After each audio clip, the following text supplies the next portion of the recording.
All right, good morning, live stream. We're going to get going in 30 seconds here. Pull fluoride out of the water is that cavity rate. Evenings from 5 to 7 on 92.7 WMDX. Finding support for my child with ADHD felt overwhelming. I didn't know which direction to take, but Understood.org's resources helped guide me. Now I have the tools I need to keep.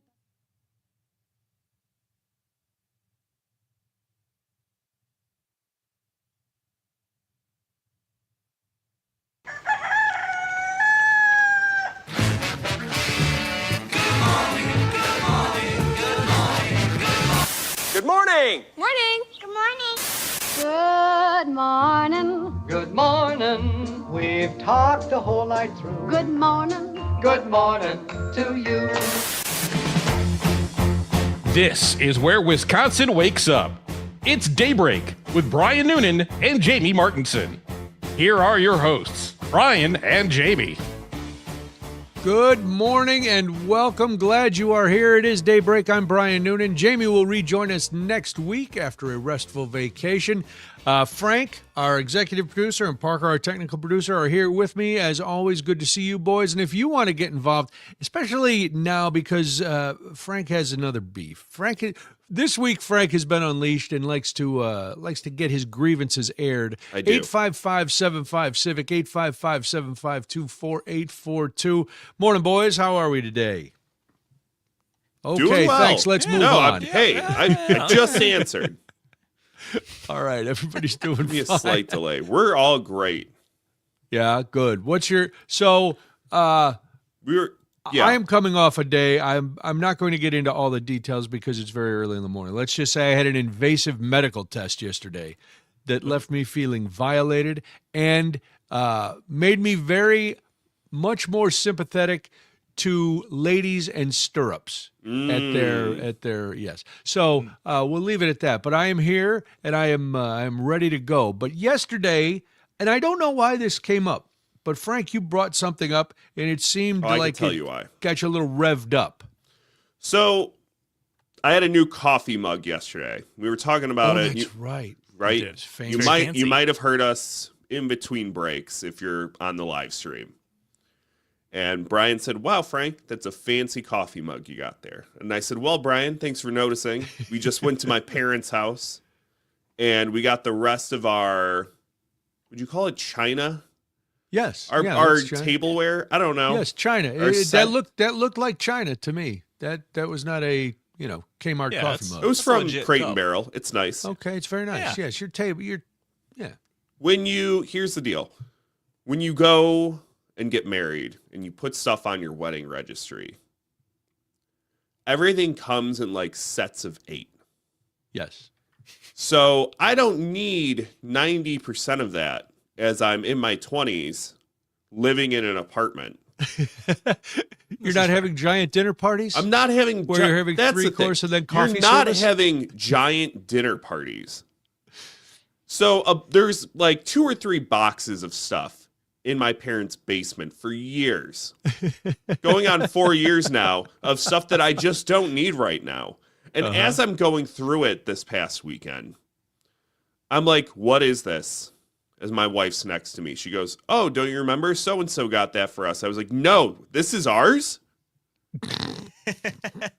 Mine. Some stuff I was like, why is this even down here? Why don't we have it in our place? And then some stuff, as I'm pulling out plate after plate after plate, I'm like, why the hell do we need all this? Well, obviously you're going to have the whole show over for dinner.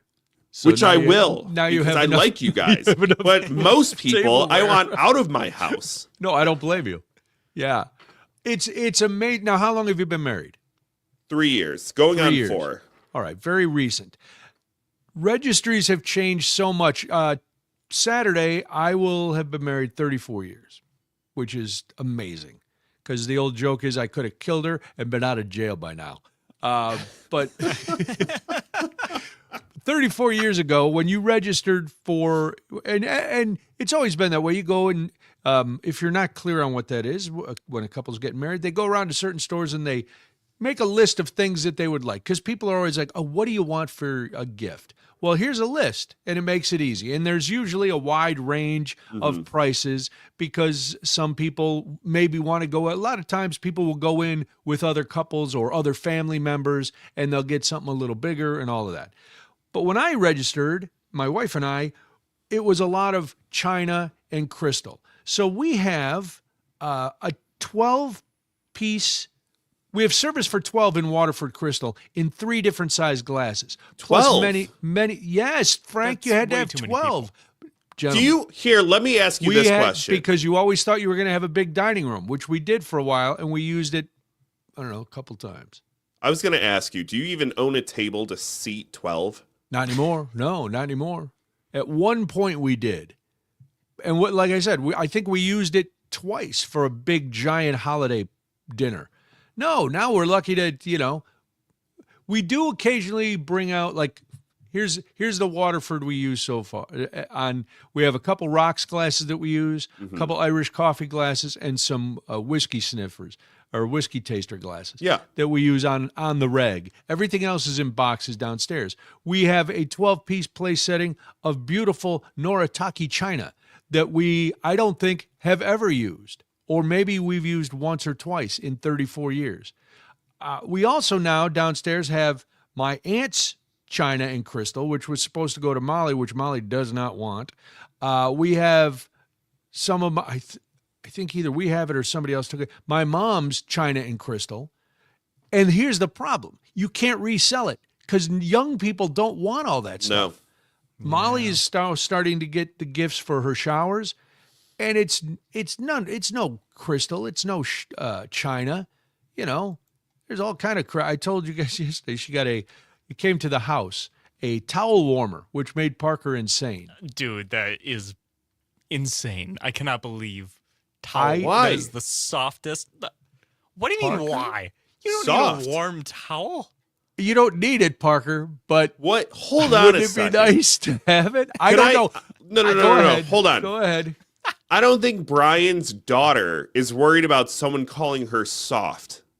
No. She's Or not bougie. an I offensive lineman in high school getting yelled at by her O-line coach. And I would imagine my future son-in-law likes a nice cozy towel. But Of course Parker, he does. To Parker's point, I had the same reaction because very the gift was sent here. Not unnecessary because my first reaction was, oh my God, she forgot where she came from. And my wife was like, yeah, have you met her? And so we were joking about her being bougie. And then my wife said, well, we registered for some just fun stuff. And I'm thinking back, I go, what? What fun? You didn't register for fun stuff 34 years ago. I think the most outrageous was a little Cuisinart food processor that we still have and I still use 34 years later. There you go. Shout out Cuisinart. You're bringing you're making Back a in the quality day. product. Yeah, that stuff lasted. But yes, I mean, so it came and I immediately was like, oh, it's for robes and towels and they could be nice and toasty warm. And I'm like, okay. Here's what's going to happen. You're going to be over there and you're going to use it once. Oh, it won't be in a bathroom you're where I gonna have love access it. to. You're going to use it one time and you're going to love it. Yeah, I'm sure it's lovely. I have, I'm to the point now where I'm very laissez-faire in a lot of things. If somebody wants a warm towel, good for you. I'm glad. You registered for it. Somebody saw it. You didn't put a gun to anybody's head to make them buy it. They went, oh, this sounds like a fun gift. This is what I want to give them for the shower.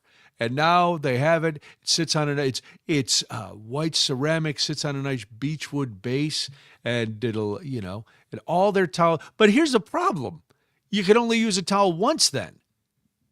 I use my towel, and I probably shouldn't leave it this long, but a few days, maybe a week, use the towel. Yeah, that's how I would agree. I think. Yeah. So fine. what am I going to Couple put days. a damp towel in there and then start steaming? Now I'm making soup out of my gunk that's on the towel. That sounds awful. That's a pretty sight there, Mr. Noonan. Well, good morning. Enjoy your coffee.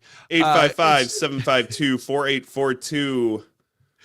What's is it crazy or is it the dumbest item that you put on your wedding registry? Or maybe just the most luxurious, the one that was outside the lines. Could be considered crazy, could be considered dumb, could be considered bougie. I'm trying to think what else, because I saw on there, I saw the registry, but I don't get involved in all that. You don't? Oh, I'm nosy. I love to see what people put on it. I'm looking through a registry right now because I just RSVP'd for a wedding over the weekend. Ooh, give it to us, Parker. What do we got? What do they got? They got anything good? I mean, it's all kitchen stuff. There is a cozy table lamp. Sustainable mood is what this cozy is. Table lamp? Yes. Like for your dinner table? Like a mood lamp? No, it's a mood lamp. Yes. Here, Okay. I'll get up in here and... That's not helping us. Okay. Oh, okay. Yeah. It's like accent lighting. It's kind of like a lava lamp. The room. Yeah, a little bit like that. Yeah. Waste of a wedding registry item. Continue. Well, yeah, but what if somebody only wants, I don't know how much, what's that run, Parker? Just $48.88. All right, if somebody wants to give it as a shower gift, $49 is not a bad It's amount not, for a but shower I feel gift. like you're running out of ideas. Oh, certainly. Well, judging by how many cups are in here, yes.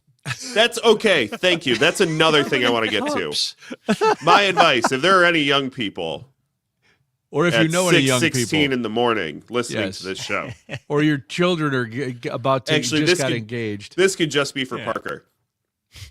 You're going to feel the need to put on every type of cocktail glass on your wedding registry. Rocks glasses, Collins glasses, red wine glasses, white wine glasses. You do not need all of them. No. And if you do put them on your list, you only need up max of 4 each. Right. But they all come in sets of 8. So I don't need 8 Collins glasses. The rocks glasses will get to put to Rocks use. glasses you use. I would say Dude. rocks glasses and just a generic wine glass. The Unless white you're wine a glasses. sommelier. What's the difference between a white wine and a red wine glass? White wine is smaller. Red one's like a deeper bowl So you to get like more of the aerate. aroma. I don't Does it know, aerate? dude. You know what you did should wine get if you want to tasting, aerate? Frank. Get You yourself should one of those do it once. decanters. You went once in Paris, though. Yeah, Well, and I've been to wine tastings. I don't know what the glassware. I made this joke Talk to me yesterday. about beer while, glasses. I know beer glasses. Oh, you see, do. there you that, go. yeah. And I made this I joke don't have yesterday while driving cars because I was driving a car that was 10 years older than the one I currently drive. And I said, this is like going to wine tasting for the first time where they give you a glass of wine. You're not used to drinking it. And they go, and how do you like this $100 glass of wine? And you go, it's good. And then they go, what about that one? And it's like barefoot. And you go, that one's good too. Exactly. I don't know. I don't know. What do you want? It's good. What do you want It from does me? the trick. Oh, it is yeah, what it it is. tastes fine. Yeah, I can't remember. There's some glassware on her registry. There were some, I think, some dishes, but maybe 8 was the top or 4. I don't know. Mhm. There's, she did take one set of, for some reason. Well, I know the reason. My mom gave it to us because she had always wanted it. There's a Thanksgiving china. And last year, since Molly hosted, she said, "Can I have this china?" And we're like, "Yes, please take it. Take it. You take it. It is all yours. You take it, because that means we're coming to your place for Thanksgiving. That'll be lovely. So go ahead." All right. When we come back, data centers. Oh man, everybody's worried about data centers. It's on every ballot. People are debating it. What if there was an option for a data center that was clean, didn't take up all the land near you, and you didn't have to worry about it? It was somewhere else that wouldn't bother anybody. Parker showed me this story. I think it's a great one. We're going to get to that on the other side. And I want your answer to, would the option of having data centers in the ocean make them more attractive to you? 855-75-CIVIC, 855-752-4842. This is Daybreak. I'm Brian Noonan, and you are listening, as always, to the Civic Media Network.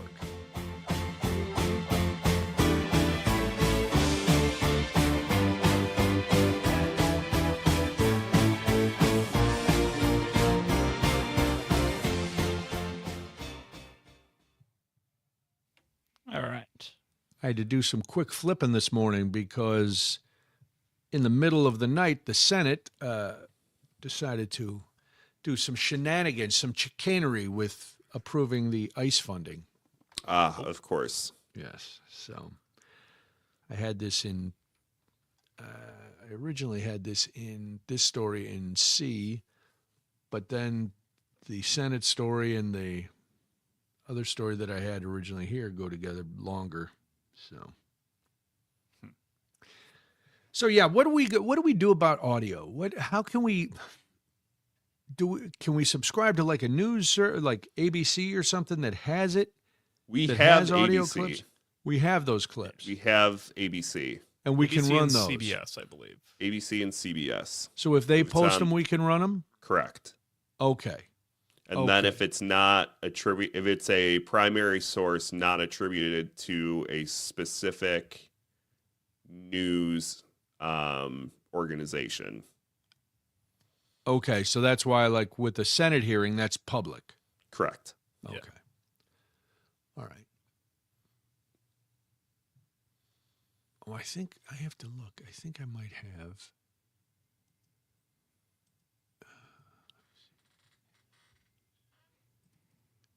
ABC News Call. Oh, I need the login information for that. Should be. Might be in that document. It's in the doc. Okay. Yeah. And that's where we can get audio clips, correct? Mm-hmm. And there's a CBS When they one? have them. When they have them. When they have them. All right. I feel like a lot of times it's just their reporters talking about things. Oh, well, I don't need that. And Right. we don't use two ways, huh? Mm-mm. As far as I know. Is there a reason for that?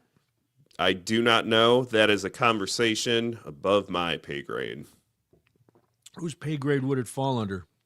Especially for a news show, I think it adds an aspect 15 seconds. Your that is co-host. important. Okay.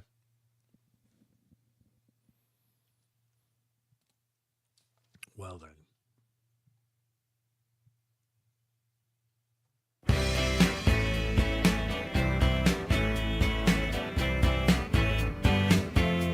From Lake Superior to Lake Michigan, this is Wisconsin's Morning Conversation. Daybreak with Brian and Jamie. Good morning. Welcome. Glad you are here. 855-75-CIVIC is how you get a hold of us. If you call in, be nice to Parker, because to get to me, you got to get through him. 855-752-4842. Would the option of having data centers in the ocean make them more attractive to you? Because, you know, there's so many things to debate when it comes to data centers, and we hear about it all the time. It seems like it's monopolizing the news.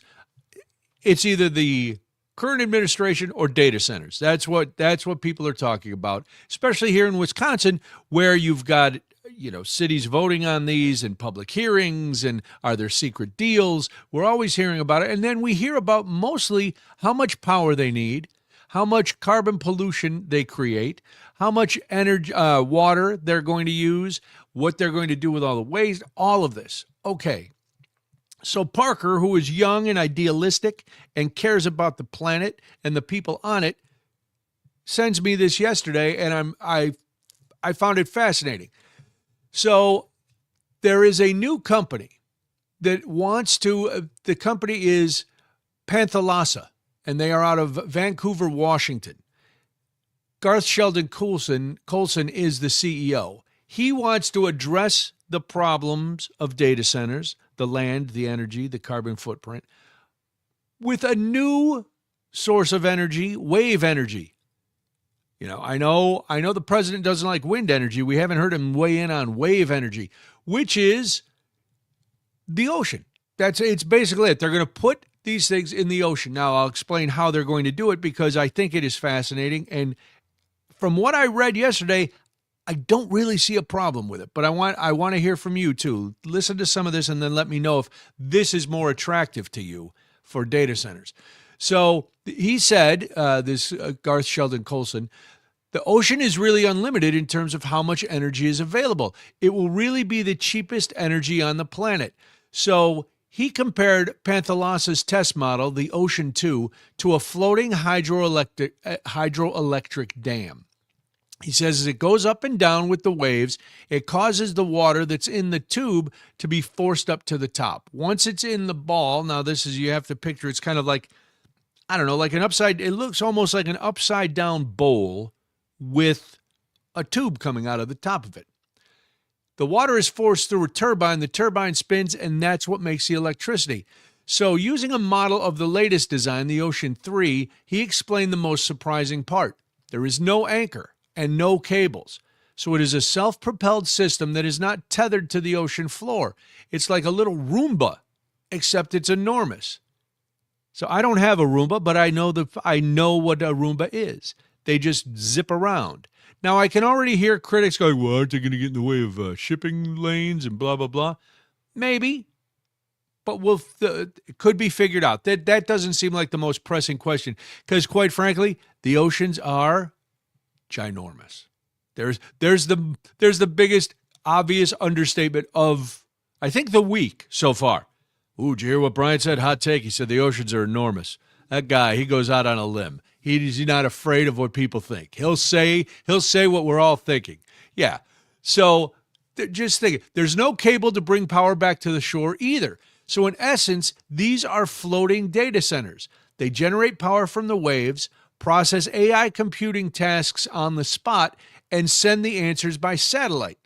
When you deploy many of our systems, he said, they work together basically as a data center. So we think of it as a really good alternative to data centers on land.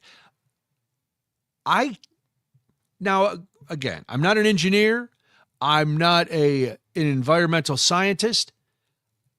I don't see a difference because the land mass is limited, especially when you go into some of these smaller communities. So if you are able to offshore these, you're not going to lose all the jobs. You will lose some, but these things still have to be manufactured and maintained, and they have to, somebody has to be monitoring the programs and all of that stuff. So there still will be jobs created. It's just not taking up farmland. It's not causing your power costs to skyrocket, which is one of the biggest concerns.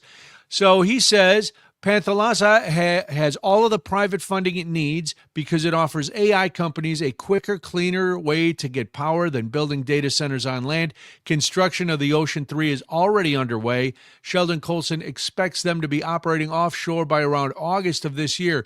These are the advantages. Clean, no fuel, no land use, no getting in the way of other activities on land, very fast to scale. Now, that sounds pretty good. So it means somebody's going to try to squash this because any good revolutionary idea that is going to cut into somebody else's money gets squashed.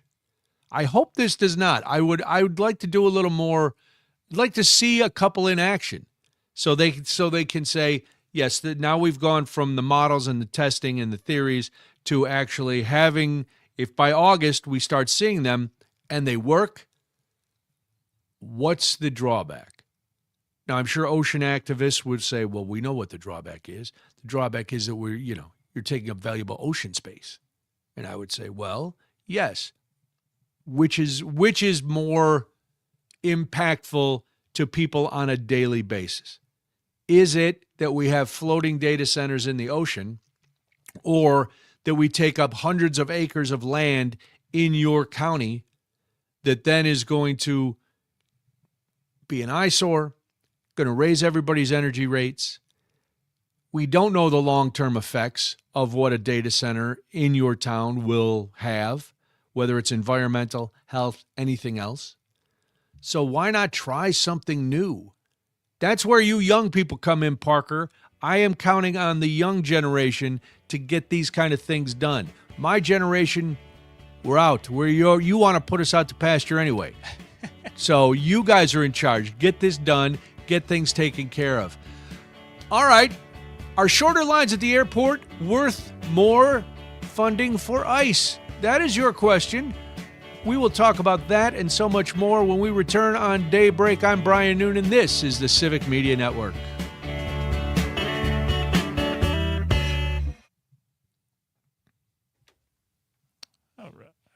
All right. We're off to the race.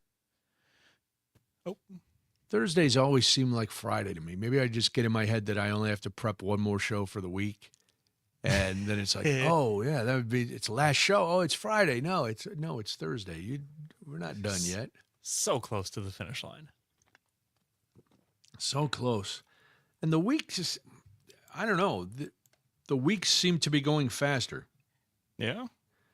This week or most weeks? Most general? weeks. Most Okay. weeks on the show. After Tuesday. Monday's always hard. Once we get past Tuesday, it's like, oh man, then bang, bang, bang, we're almost out. Yeah, I think that's about right. Wednesday is kind of a hump for me, but then Thursday does feel like Friday usually. Yeah. Yeah, last week I was really confused. Last week I was in Friday mode the minute the Thursday show was over. I'm like, oh, good, I don't have to do anything Friday. I can take the afternoon. I'm like, oh, wait, no. Nay. No, you got to keep going. And it's not people. If you're watching on the stream, first of all, welcome. Good morning. Glad you're here. It's not. We understand that there's, everybody has days at their job that are hard. We're not saying we're the hardest working people on the planet, but it's still a job. I work hard? Huh? You think I work hard? I don't know what you do. Exactly. Working hard or hardly working? Good about it. Hey. Ooh. Burger King has the Mandalorian and Grogu menu. Ooh. Yeah. What do they have? I don't know. I'm just chicken fries, it looks like. It's coming on May 4th. Of course. Let me tap the link in the bio. There's always a link in the bio. Burger King launches. Ooh, you could get a fun Mandalorian crown. That would be that I'm wearing. Ooh. I'm going to do a whole show in the Mandalorian crown. Please do. That would be great. Not say and never mention it. Never. Never mention it. And you guys are like, Brian? Yeah, what's up? What's that on your head? My glasses, my headphones. I don't know. Don't know what you're talking about. What's up, fellas? Oh, they've got Grogu Blue Cookie Shake. Ooh, that sounds good. Cheddar Ranch Tots. I don't know how those items tie in, but I like when they try. I'll be honest. I bought in when they had the Grimace birthday meal. Grimace. I got a Grimace shake at McDonald's. That was good. Yeah. Grimace and Gritty, the mascot for the Flyers, they're in the same vein in my head. Okay. So yesterday I was seeing some Grimace stuff because they had their first, or no, I'm sorry, they had some Gritty stuff because they were it was their first playoff game with him. Okay. At home, and I was thinking about Grimace. I was like, oh man, I haven't seen that guy in a while. Yeah, I haven't seen Grimace since his big birthday celebration. Dude, that Grimace shake was like the sweetest thing I've ever tasted in my life. Yeah. I had one, and I was like, okay, I'm glad I had the one. So I took one sip, and I was like, oh my God. That is. So they dropped him off at the station in the morning after the show. Oh. To like try. And we're like, ooh, let's try it out. And I was like, oh my God. It's 9 a.m. and I'm wired. Sugar buzzing.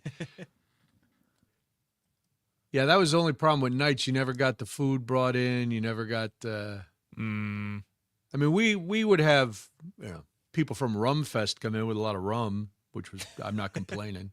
I'd rather have that. Yeah, yeah. I'll take rum. We did have a lot of beer guests, but until somebody bitched that the studio smells like a frat house. Good. Maybe that's how I want it to smell. I said, yeah. Did you hear the screams of desperation out of the corner? So we just started going into a different studio and doing our show from a studio that nobody else used. I was like, all right. Why are you doing the show in there? I don't know. You won't complain about the keg smell. Yeah, because we don't like you. We got a little less than 10 seconds.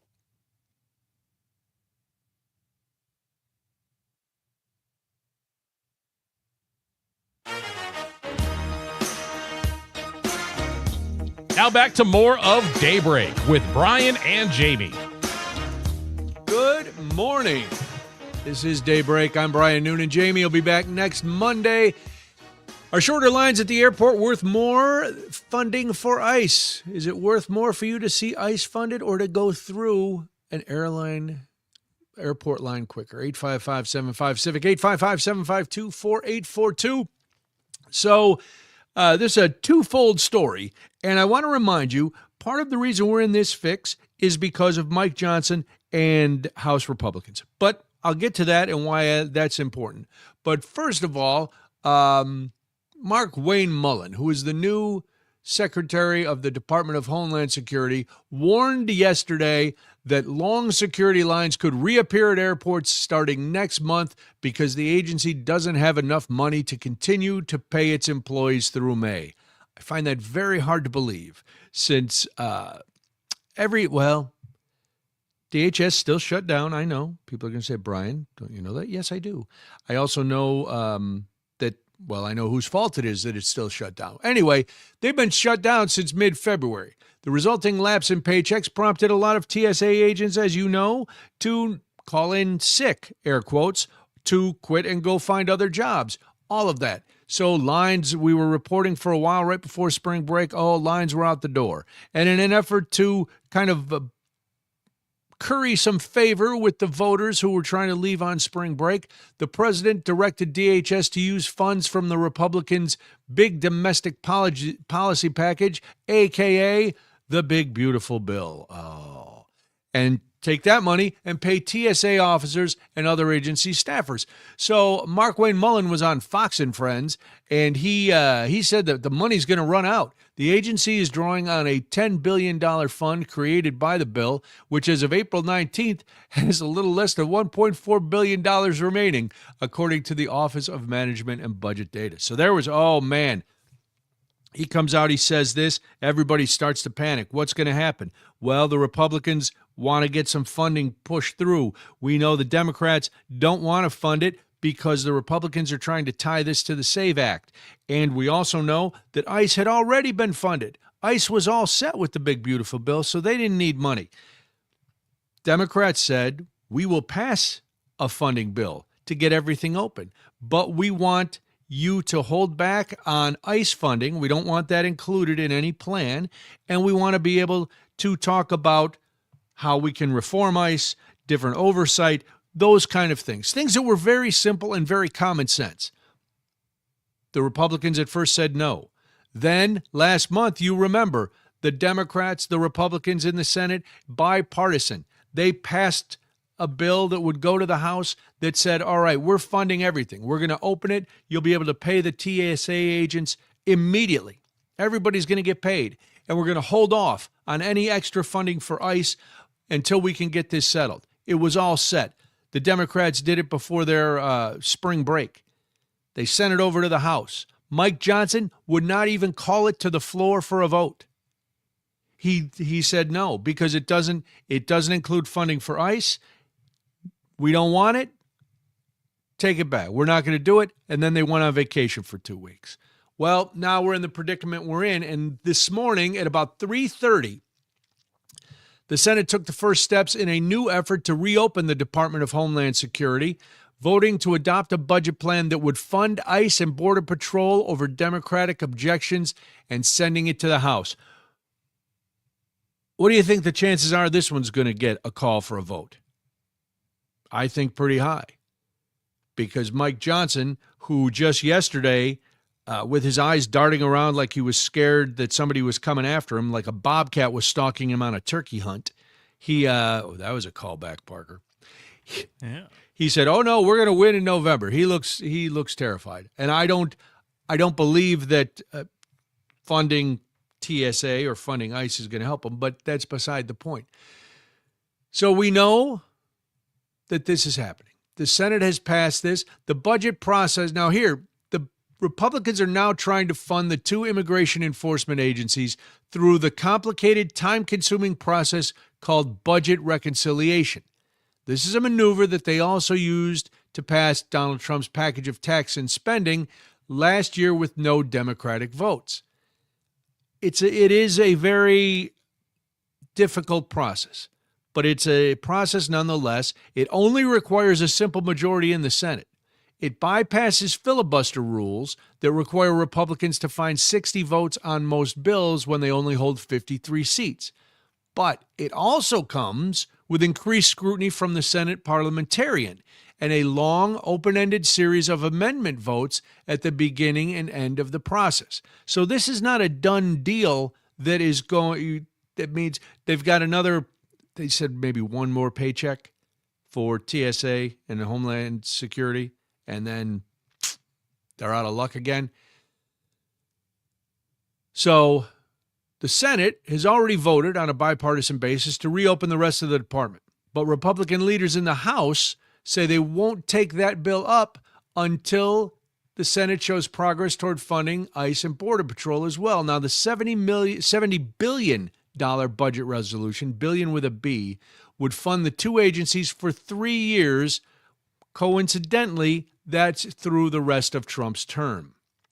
Now, Republicans in both the Senate and the House have pushed to add other items. Here we go, friends. This was where the open-ended amendment debates come in.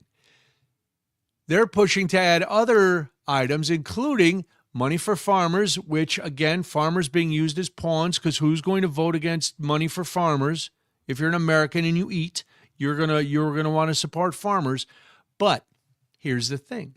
They also want to include money for the voting bill.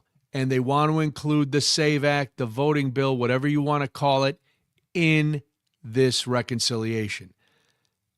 That's going to be the time-consuming debate because while Democrats don't have the majority, they don't need too many defectors to come over. Now, you got to count Fetterman is probably going to vote with the Republicans because that's what he does now. You don't know what Susan Collins is going to do, and Markowski, the ones who always talk a big game and then do go the other way. But this is what the Republicans are saying because they're also thinking this is their last gasp. If they don't get the SAVE Act bill pushed through with this, they're not going to have it before November. And they know, unlike Mike Johnson, who is confident yet terrified, a lot of these Republicans in the Congress see the writing on the wall and know that it's not going to bode well for them in November. So Democrats are responding. Of course, there will be strongly worded letters. We will see what those are. But they say any funding bill for Homeland Security should place restraints on federal immigration authorities, including better identification for federal officers and more use of judicial warrants. Those are among some of the requests that they have. All very common sense things, in my opinion, to go along with this. Now, in March, and I mentioned this before, but because you're going to hear a lot, and you've heard a lot about how this is a Democratic shutdown. It's all the Democrats' fault. And if you follow the timeline, the people who've prolonged this shutdown are not Democrats. They are, in fact, the Republicans. Because in March, the Senate passed the legislation by voice vote that would separate out ICE and Border Patrol and fund the rest of the department, including the TSA, because that was when the lines were getting so long. Republicans in the House refused to even consider it, saying they wouldn't support any bill that didn't include money for immigration enforcement. And again, I know some of this seems repetitive, but it is always worth repeating. ICE had already been funded in the big, beautiful bill. ICE and Border Patrol had their money. They didn't need money at this point. The rest of the Department of Homeland Security needed the money and needed to be reopened, and the Democrats were willing to do it.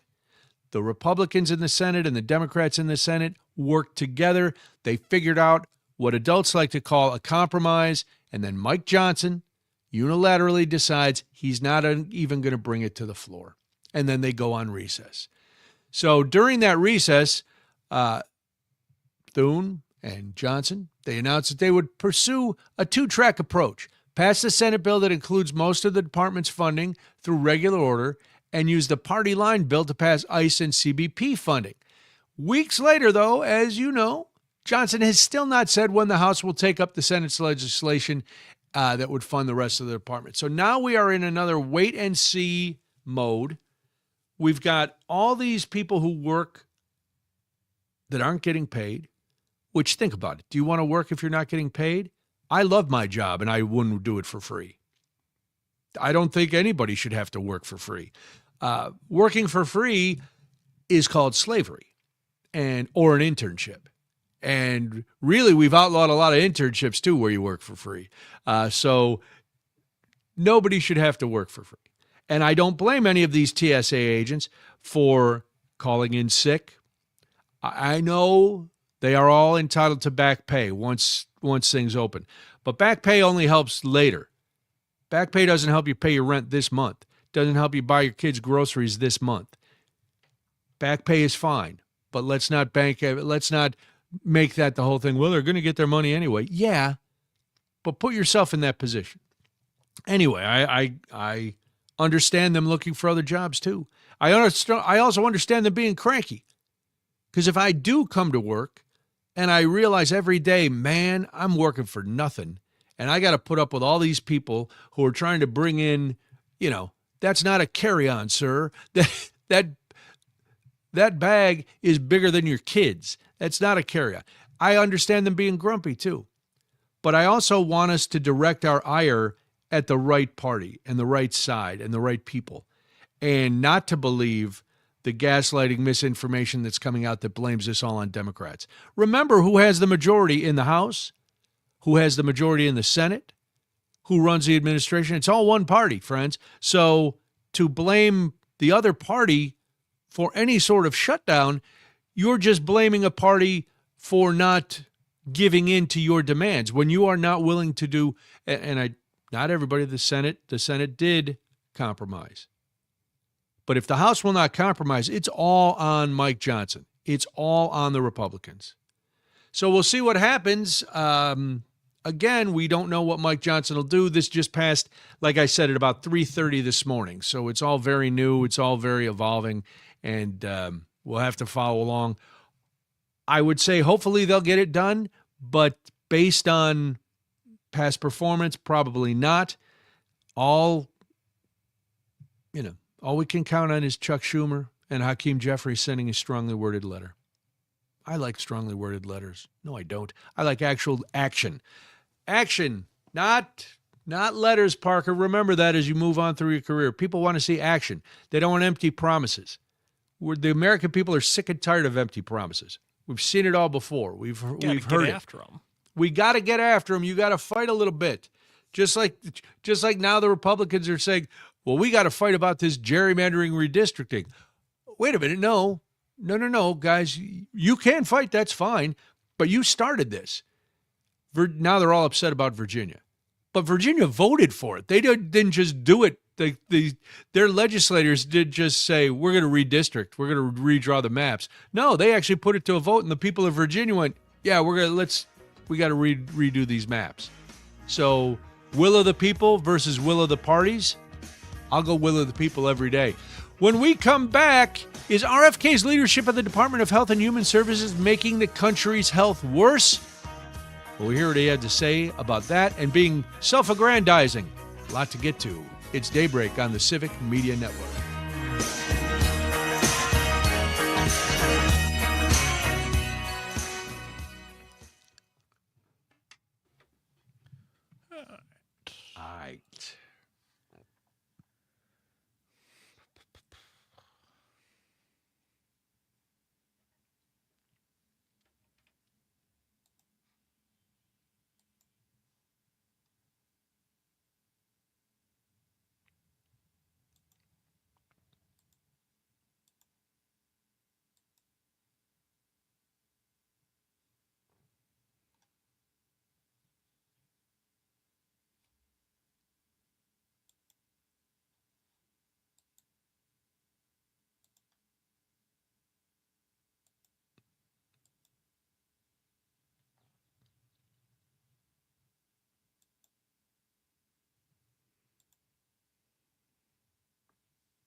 I have to get the morning text from Debbie before. after she leaves when she gets on the train to informing say you of the state dogs of the went Yep. out, dogs had this, food's on the counter. It's like, all right, good. Don't let them trick you. They've already eaten. Well, no, they have it. So like it's no 7 or 7:30. I'll go down and give Lawson his food. I can't put Maisie's down because Lawson would just eat both. Yeah, I would too. But she's asleep, so she usually makes it. I run down, give him his food, and then he's good. Then he's good until the end of the show. Then breakfast has run its course, and he needs to go outside. So, yeah, life of a dog. Right. Yeah. Well, I hope it works out for you this weekend. Yeah, or today, rather. Yeah, I think it'll go all right. I'm hopeful. Yeah. They were more open to it with me. Or she. Yeah, you know what? I think I think grandkids, that's I think. Yeah, grandkids hold, and because they know you're not trying to boss them around. Yeah, you're going to give them an honest opinion, and so yeah, and it is closer. I mean that when we first moved my mom, I was living up on the north side, and so we found a place up there because we're the only ones around. I'm the one who takes care of everything. So, and she was like, "Yeah, that makes sense." So, and then when we moved back to the south suburbs, we didn't have her move. But now, if it comes to the point where she has to move into a nursing home, it's going to be out near us. Yeah, for sure. Just because, like the rehab center, I had her out here, and that way I could go all the time. It was 15 minutes rather than 50. Yeah. So good luck. It's never easy. No, we'll see. But I'm sure they appreciate you going with. Yeah, no, she asked me to. That's nice, yeah. So, yeah, I think means that we might break through a little today. There All you right, go. we got 15 seconds here. All right, man, let's do it. 59.50.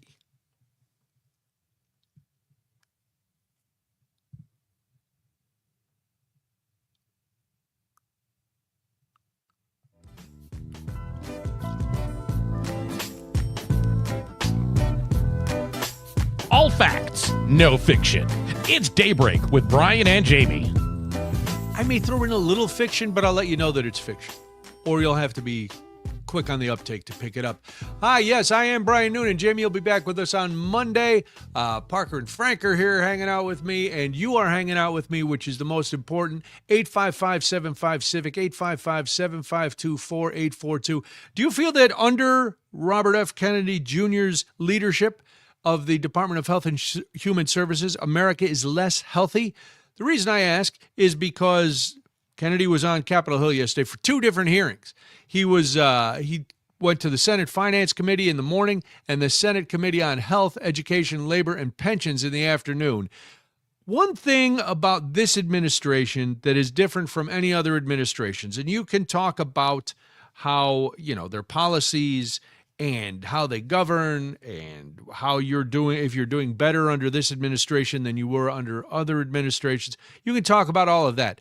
But one thing that cannot be denied about this administration is a number of the heads of departments, secretaries of this or that, really, really want to be media personalities.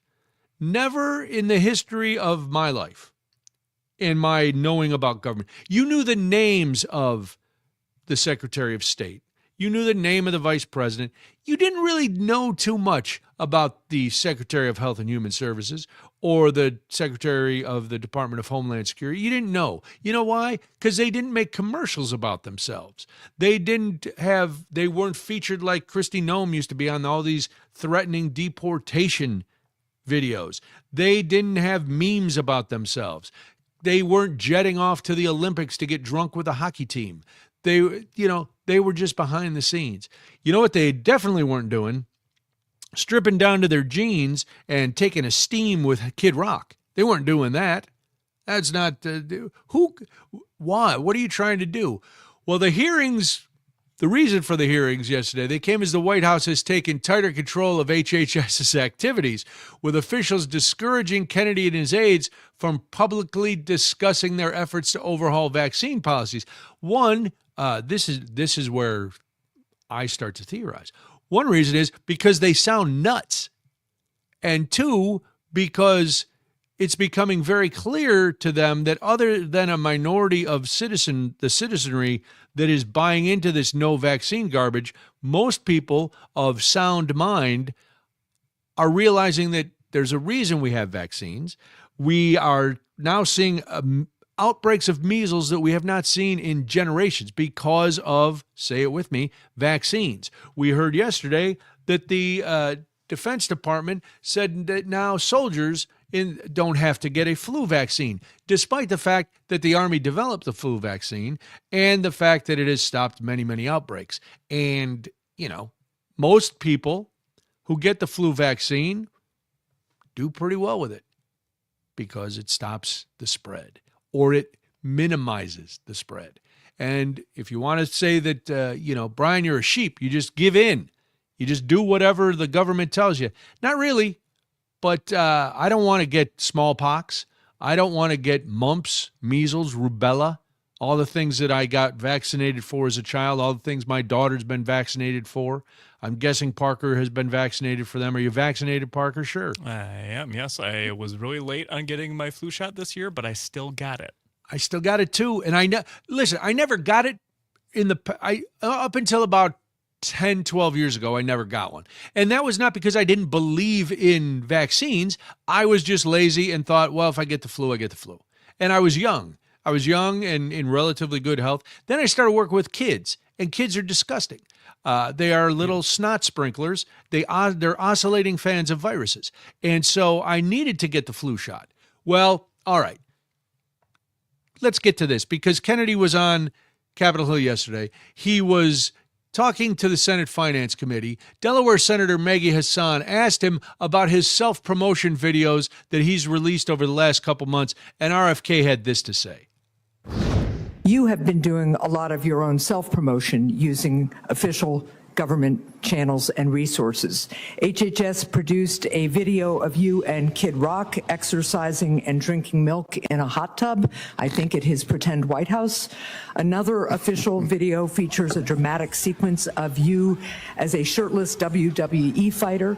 You also posted a video on government accounts that depicts you as a video game hero. Does the president know about this self-promotion campaign that you're carrying out with official HHS resources? I didn't know about a number of those videos. We have they've all come out like in the last 6 weeks, a couple of months. I just happen to not see them. I have no idea if the president. So you don't know how your own team is managing official U.S. Resources and promoting you in the process. So the president hasn't authorized you to use HHS resources for these vanity projects? I was asked the other day by one of the senators about the Kid Rock video, how much it cost the U.S. government, and I asked my team how much it cost, and they said zero. Interesting. I mean, you were at Kid Rock's home. Did the president authorize you to use official HHS resources for these vanity projects? That's my question. Have you discussed them with the president? Did he authorize the use of them? I've never discussed it with the president. Oops. Oh, well. That's all right. Just keep spending the dough. That'll be fine. In other HHS news, real quickly, COVID-19 vaccines roughly have the chances that a U.S. adult would need to visit the emergency room or be hospitalized. You know that. But what you're not going to hear about that from the Health and Human Services Department, or because the U.S. Centers for Disease Control and Prevention, the current head of the CDC, blocked the publication of those findings in their flagship journal, the Morbidity and Mortality Weekly Report. The authors of the study received an official rejection letter from the journal. Gee, why would we want to discount and not publish something that showed that the vaccines actually worked? Oh, yes, I remember, because we don't need to be vaccinated. The rejection's unusual because the study followed the normal methods the agency uses to estimate the effectiveness of vaccines against seasonal respiratory viruses, but you don't need to know that because it goes against the party line. All right, when we come back to start the 7 o'clock hour, it's headlines and stuff you need to know, so stick around. We've got a lot coming up here on Daybreak. Glad you're with us. I'm Brian Noonan. This is the Civic Media Network. All right. I'm just going to remind you quick remember that there's like a second or two delay. Yeah. You're fine. I but almost just keep that in forgot mind. again. So I was looking at the clock, and I keep thinking top of the hour always, and I know it's not. Yeah. I know it's 59:50. No. I navigate a bustling morning. Oh, I didn't know we were bustling. Well, the trio debates the practicality of wedding gifts and relives a bygone era of A bygone era of 12-piece china sets. Oh, God. That's a good sentence. Wow. Way to go, AI. Wow, yeah, that's... Oh, shoot. I forgot to publish it. Amidst lighthearted banter, the episode delves into the tangled politics of funding ICE versus TSA and the controversial leadership of JFK Jr. in Health and Human Services. Wow, there's a lot going on. There's a lot going on. I don't know what we're up to. There's always so much going on, frankly, that it is a pain to write the headline for these things. Title, tech, and towel talk. That seems misleading.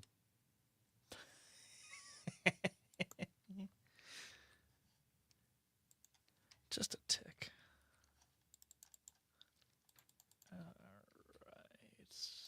Publish that. Let's see if that says in the chat that I published it already or if I was too late for it to say that. Too late. Don't be too late. Try not to be. Usually I get these out before the show or the hour ends. Are these for the podcast, or are these different than those AI things? Is that just helping you? It is the podcast. I don't use what the AI sends us. Okay. I write them myself and the headline and all that stuff myself during the show or during the hour. Sense. Yeah. That's why I'm typing feverishly. Hello again to the stream. Hope everybody is doing well this morning. Yes. Alicia commented she paid so little attention to what vaccines the Navy gave her that every year she didn't even realize that she got the flu vaccine every year. Get in line, roll up your sleeve. Here we go. Yeah, I still, not to open that old can of worms, I still don't understand people who could say, yeah, I'm not getting a flu vaccine, I'm not getting the COVID vaccine, I'm not getting this or that. No.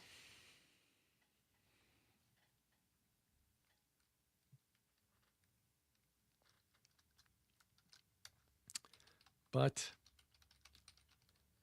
people do their own research. I like to do my own research while I'm on ayahuasca. Yeah, man.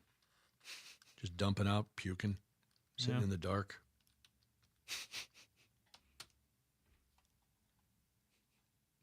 So are you excited for the draft? The draft has always been one of those things. I'm like, I'm not probably gonna watch. Okay. Because it's just not a fun watch, frankly, unless you're like really deep into it. It's not the first day is fun enough.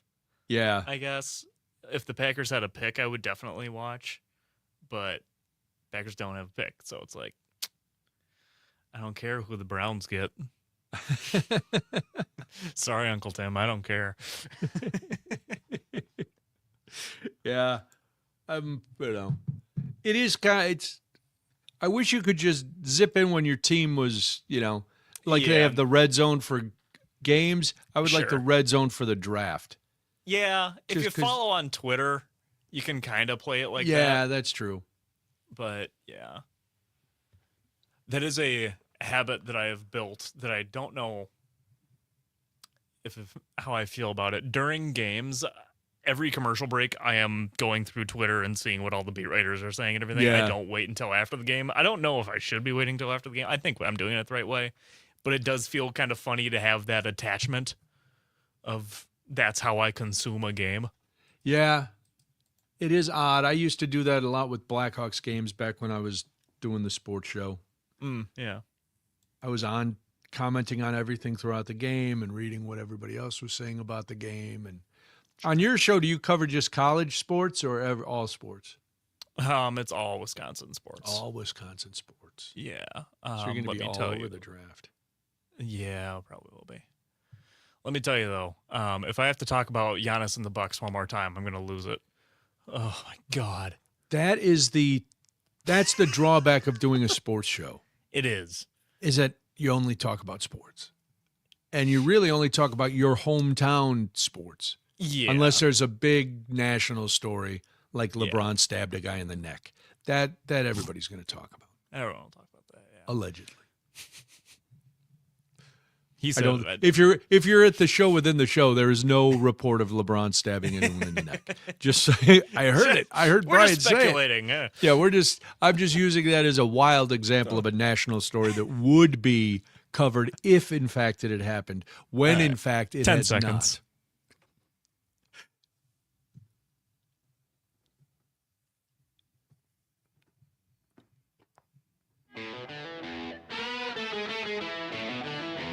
Wisconsin wakes up here. Back to Daybreak with Brian and Jamie. Good morning. Welcome to hour 2 of the big broadcast. Glad you're here. You want to get involved? Of course you do. Why wouldn't you? This is scintillating conversation. 855-75-CIVIC, 855-752-4842. As we do at the top of every hour, we start with some headlines from the war. You know, we are, on Saturday, it'll start the 8th week of this war. Seems like only yesterday we were at peace and the Strait of Hormuz was open and there was no threat of any sort of nuclear attack from Iran. Guess what? There's still no threat. Well, it's increased now probably because of the war, but that's just speculation. Anyway, here are the headlines. U.S. President Donald Trump said there is no deadline for ending the war with Iran, the ceasefire, or Tehran's response to his request for a peace proposal. So welcome to whatever.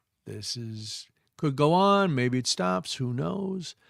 Nothing permanent. No real plan, just like from the beginning. Iran's president said the U.S. blockade on Iranian ports is a major obstacle to talks. The blockade is also what is preventing the Strait of Hormuz from reopening. Iran's top negotiator said that the other day. Tehran has received its first revenue from tolls that it's imposed on ships passing through the strait, that according to Iranian media. And we've been saying this all along. It's very hard to negotiate when somebody has a military blockade on you just because they underestimated your response. They don't like now that you're making money off of something that they basically caused, they being us, the United States. So unless he's willing to pull that blockade, I don't see how Iran is going to negotiate in good faith. They also have the track record of we were negotiating with them when we bombed them. So they got that. The U.S. will host a second round of talks between the Middle Eastern neighbors of Iran and Lebanon today Israel and Lebanon today, amid the fragile ceasefire in Lebanon that has seen attacks by Israel and Iran-backed Hezbollah. And finally, oil prices are rising today after President Trump said there was no deadline for ending the war with Iran. Well, as you can imagine, boom, that quashed hopes of an imminent resolution to the conflict. Brent Crude, which was my radio name in my shock jock era. Yes, that's also my band name. But yeah, Brent Crude in the morning. It was horrible. A lot of slide whistles and anyway, the global oil benchmark is up 1.9% at nearly $104 a barrel. That's on track for the 4th consecutive day of gains. WTI, the U.S. benchmark, is up a similar margin at $94.6 a barrel. If you're trying to keep track of oil prices, you're going to make yourself very dizzy. All week it has been up and down, staying a little below 100, now going back over 100. For some reason, the stock market is still doing very well. So make sense to me. If you're in that industry, I have no idea what that means. But that's enough of the Middle East. Now there's some more stuff you need to know. It's a wake-up call in more ways than one. Time for some you need to know. This coming from right down 94 in Milwaukee. The federal government agreed to pay over $880,000 in rent each year for Milwaukee's new U.S. Immigration and Customs Enforcement offices on the city's northwest side. That's for about 18,000 square feet of usable space and 49 parking spots at a single-story building in an office park on West Lake Park Drive. ICE is set to occupy the south side of the building and the southern half of the parking lot. I don't know if we should be giving out where they're going to be parking their cars, but I did because it was in the news story. So that's that. The northern half of the office building has been undergoing renovations to become a U.S. Department of Veterans Affairs Counseling Office, or Vet Center. The $881,627 annual rent does not appear to include that half of the building. So we have that money to pay the rent every month, but we don't have money to pay. Anyway, you get the picture. The rent amount is listed on the lease obtained by the Milwaukee Journal-Sentinel through an open records request for all leases in the building. It was signed in August of 2024. The current ICE office building is located on Knapp Street, downtown Milwaukee. The federal government has leased that building since 1999. The downtown ICE office does not commonly hold people overnight. Available public information indicates the new office would be similar. So in general, in Wisconsin, ICE detainees are held at the Dodge County Jail. Some local sheriff's offices agree to hold inmates in their jails for a handful of days while they wait for ICE agents to pick up their inmates.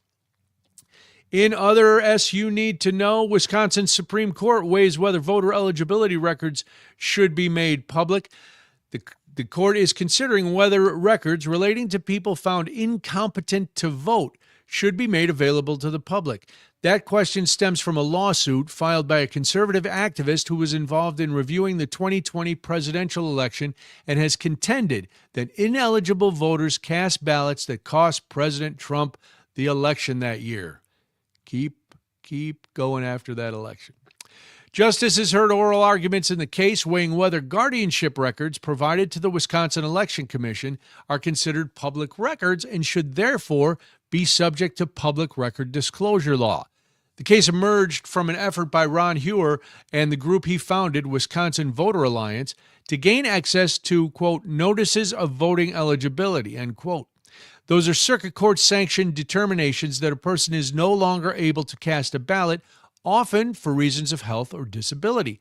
So Eric Cardle, an attorney for Hauer, said his group argued that it's possible to balance privacy concerns with the public's right to access government records by redacting, identifying, or sensitive information in the competency forms. Wisconsin state law says its incompetency records are closed court documents, but subject to access under certain circumstances, including if a court orders it. Now, the fact that an individual has been found incompetent and the name of and contact information for the guardian is accessible to any person who demonstrates to the custodian of the records the need for that information. That is the state law, verbatim. Now, Justice Rebecca Dallett, one of the court's liberal justices, asked Cardle whether the need to redact information in the forms means that they are, by definition, personal documents that aren't subject to public record laws. That is a very good question. On the opposing side, attorney Samuel Hall said that while records custodians cannot consider a person's intention when evaluating records requests, the activists' redaction argument didn't square with their stated goal of cross-checking ineligible voters against voter rolls. How long are we going to keep re-legislating and investigating the 2020 election? We're 6 years down the road. The guy litigating it is in power again. This is the kind of pettiness and waste of not only time and money that makes people furious. Even some Republicans now are like, enough. This is, and they're rightly saying, the nonstop investigation and relitigation of the 2020 election is causing harm down the ticket because people are tired of this. Over 60 court decisions that say there was no irregularities. The data that shows voter fraud is minuscule. All of the things that we've been talking about for 6 years that you and I and even Republicans are getting tired of hearing about. And yet they keep bringing it up for one man's fragile ego and inability to accept defeat. It is tiring, it is frustrating, And in the end, it will be part of the downfall of Republicans in office because people just don't want to hear it anymore. All right, there's other stuff you need to know. Pentagon Navy Secretary John Phelan is leaving. He is the latest departure in a line of top defense leaders. Navy Secretary John Phelan is leaving his job, the Pentagon abruptly announced yesterday. The first head of a military service department during President Trump's second term, but just the latest top defense leader to step down or be ousted. No reason was given for the unexpected departure of the Navy's top civilian official, coming as the Sea Service has imposed a blockade of Iranian ports and is targeting ships linked to Tehran around the world during a tenuous ceasefire in the war. Phelan's departure is the latest in a series of shakeups of top leadership at the Pentagon, just weeks after Defense Secretary Pete Hegseth fired the Army's top uniformed officer, General Randy George. Hegseth has also fired other top generals, admirals, and other defense leaders since taking office last year. Do you think there's a chance that perhaps Navy Secretary John Phelan was not in favor of the blockade, was calling for it to be pulled in an effort to move the ceasefire and the negotiations forward? I don't know that for sure. It seems logical, because anytime you question the antics of this administration or question the pronouncements of Pete Hegseth, you seem to disappear. You're gone. Showing how sudden the latest move was, Phelan, the day before, had addressed a large crowd of sailors and industry professionals at the Navy's annual conference in Washington, and he spoke with reporters about his agenda. Now, Pentagon spokesman Sam Parnell said in a social media post that Phelan was, quote, departing the administration effective immediately, and that Undersecretary Hung Cao will become acting secretary. Very strange timing indeed. All right, let's turn our attention closer to home. I know Parker is revving up for this. Madison is girding their loins for the Mifflin Street Block Party. Are you going to the Mifflin Street Block Party? I'm not. I'm going to a Brewer game actually on Saturday. Okay, see? And I was not familiar with the Mifflin Street Block Party until really? A couple of years ago. Well, yeah. Okay. What am I? Wow. Creepy old man who hangs around a college block party? Yeah. No, I'm not Quagmire. It's a big party. I would be surprised that you hadn't spotted it. It sounds like it's fun.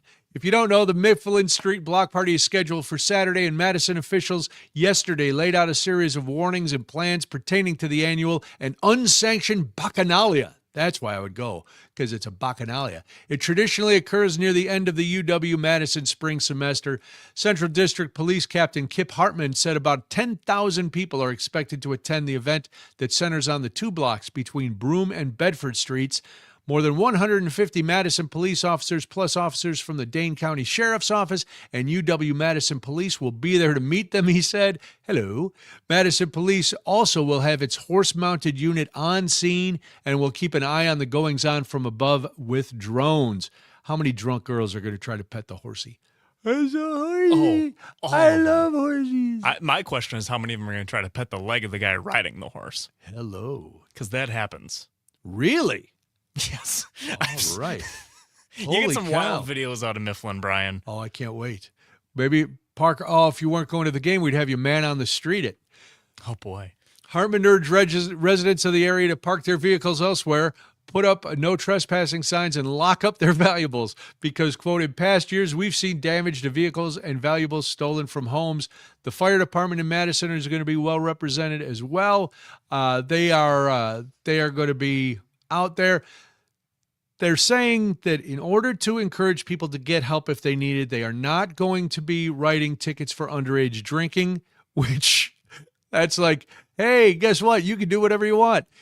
I know the reason they're doing it, but man, that seems a little bit crazy. So if you call 911, they're not going to write you underage drinking tickets, which is good. Usually if it's raining or cold, that kind of tamps it down a little bit. Saturday's forecast, sunny and a high of 66. Perfect bacchanalia weather. So that is stuff you need to know. I know it's going to be crazy. Going to be crazy. When we come back, it is Swipe or Stay. Stick around. I'm Brian Noonan. This is Daybreak on the Civic Media Network.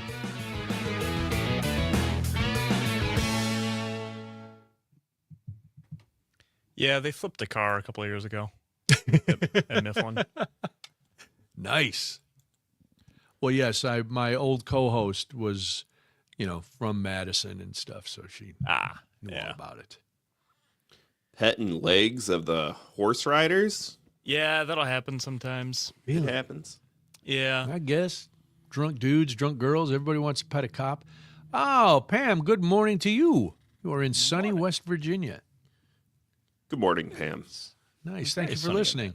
Thank you for streaming us and dropping us a note. We appreciate that. Yeah. Why do I sound sarcastic every time I say that? I don't know why. I'm not. So you're a sarcastic person by nature. Yeah, by nature I am. But I do appreciate. I wish there was a different way for me to say I appreciated people listening that sounded more genuine, because it is genuine. Mm-hmm. Yeah. I realize that in my messaging, that sometimes I sound like I'm always being facetious. I'm not. I have genuine feelings. I'm a human boy. We appreciate mostly everybody that listens. I do, and I've said that. That's honest. I said like 99% of the listeners, I really appreciate them being here. There's that 1%. 1%ers. The 1% of the 1%. 1% of the 1%. Everybody can't be everybody's favorite. I know I'm not everybody's favorite too. So, that's the way it goes, brother. That's how we do. That's how we roll. That is how we roll. Do a little draft talk. Some of these stories we could probably save. I'm not going to get to all of them. Did you see my note in our chat between the three of us, Brian, about the composer of the Go Pack Go chant? No. He passed away yesterday. Oh my gosh. All right, we got to get no, I was on the Daybreak page. Daybreak. Low lives. All right. We got 15 seconds till we're back. Perfecto. Swipe. Oh, stay.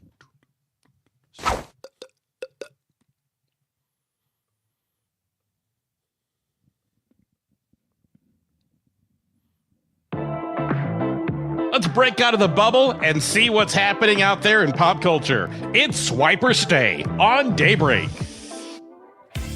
Yeah, good morning. This is where we kind of move away from politics and craziness, and we go into the craziness of the celebrity universe with our executive producer, Frank. Frank, we're looking forward to it Thursday. You've been bringing the heat all week. Will the heat continue? Have I? Well, you've downplayed some of your own efforts. We've had I try some to bolster. good stuff. I build you up. That's my appreciate job. It. No, I think today we are bringing the heat today. All so right. welcome into Swipe or Say. If you've never listened before, I'm going to read some vague pop culture headlines. Brian and Parker today are going to have to decide whether to stay and hear more about the story or swipe on to the next one. In the event of a tie, I get to be the tiebreaker, and you'll most likely just hear the story anyway. There you go. So here we go.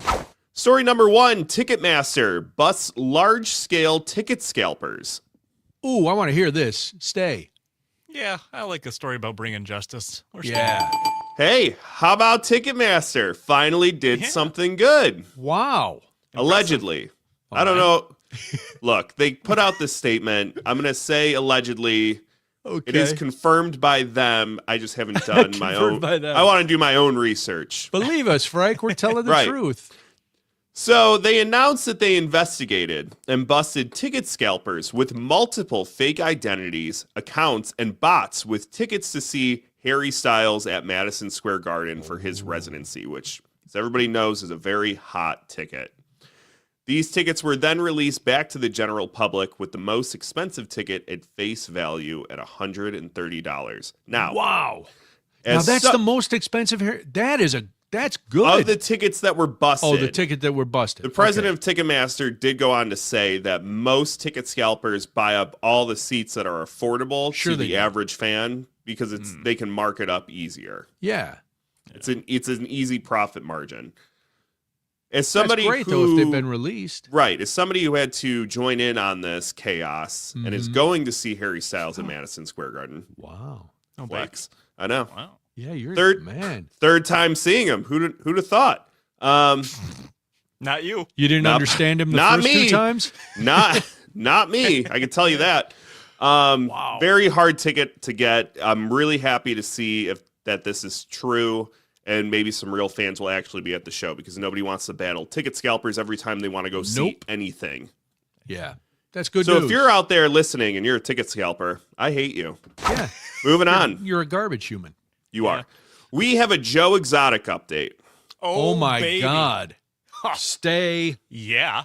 You know, I didn't know how you guys would feel about Joe Exotic. Oh my God. It's dumb, but it's interesting. It is dumb, but it's interesting. But Joe Exotic captured our hearts during the height of the COVID. I don't know about He did. During the height of COVID, Brian, Joe Exotic was the man. Dude, I watched that first season of Tiger King. I didn't watch the second, but the first one we were glued to like everybody else.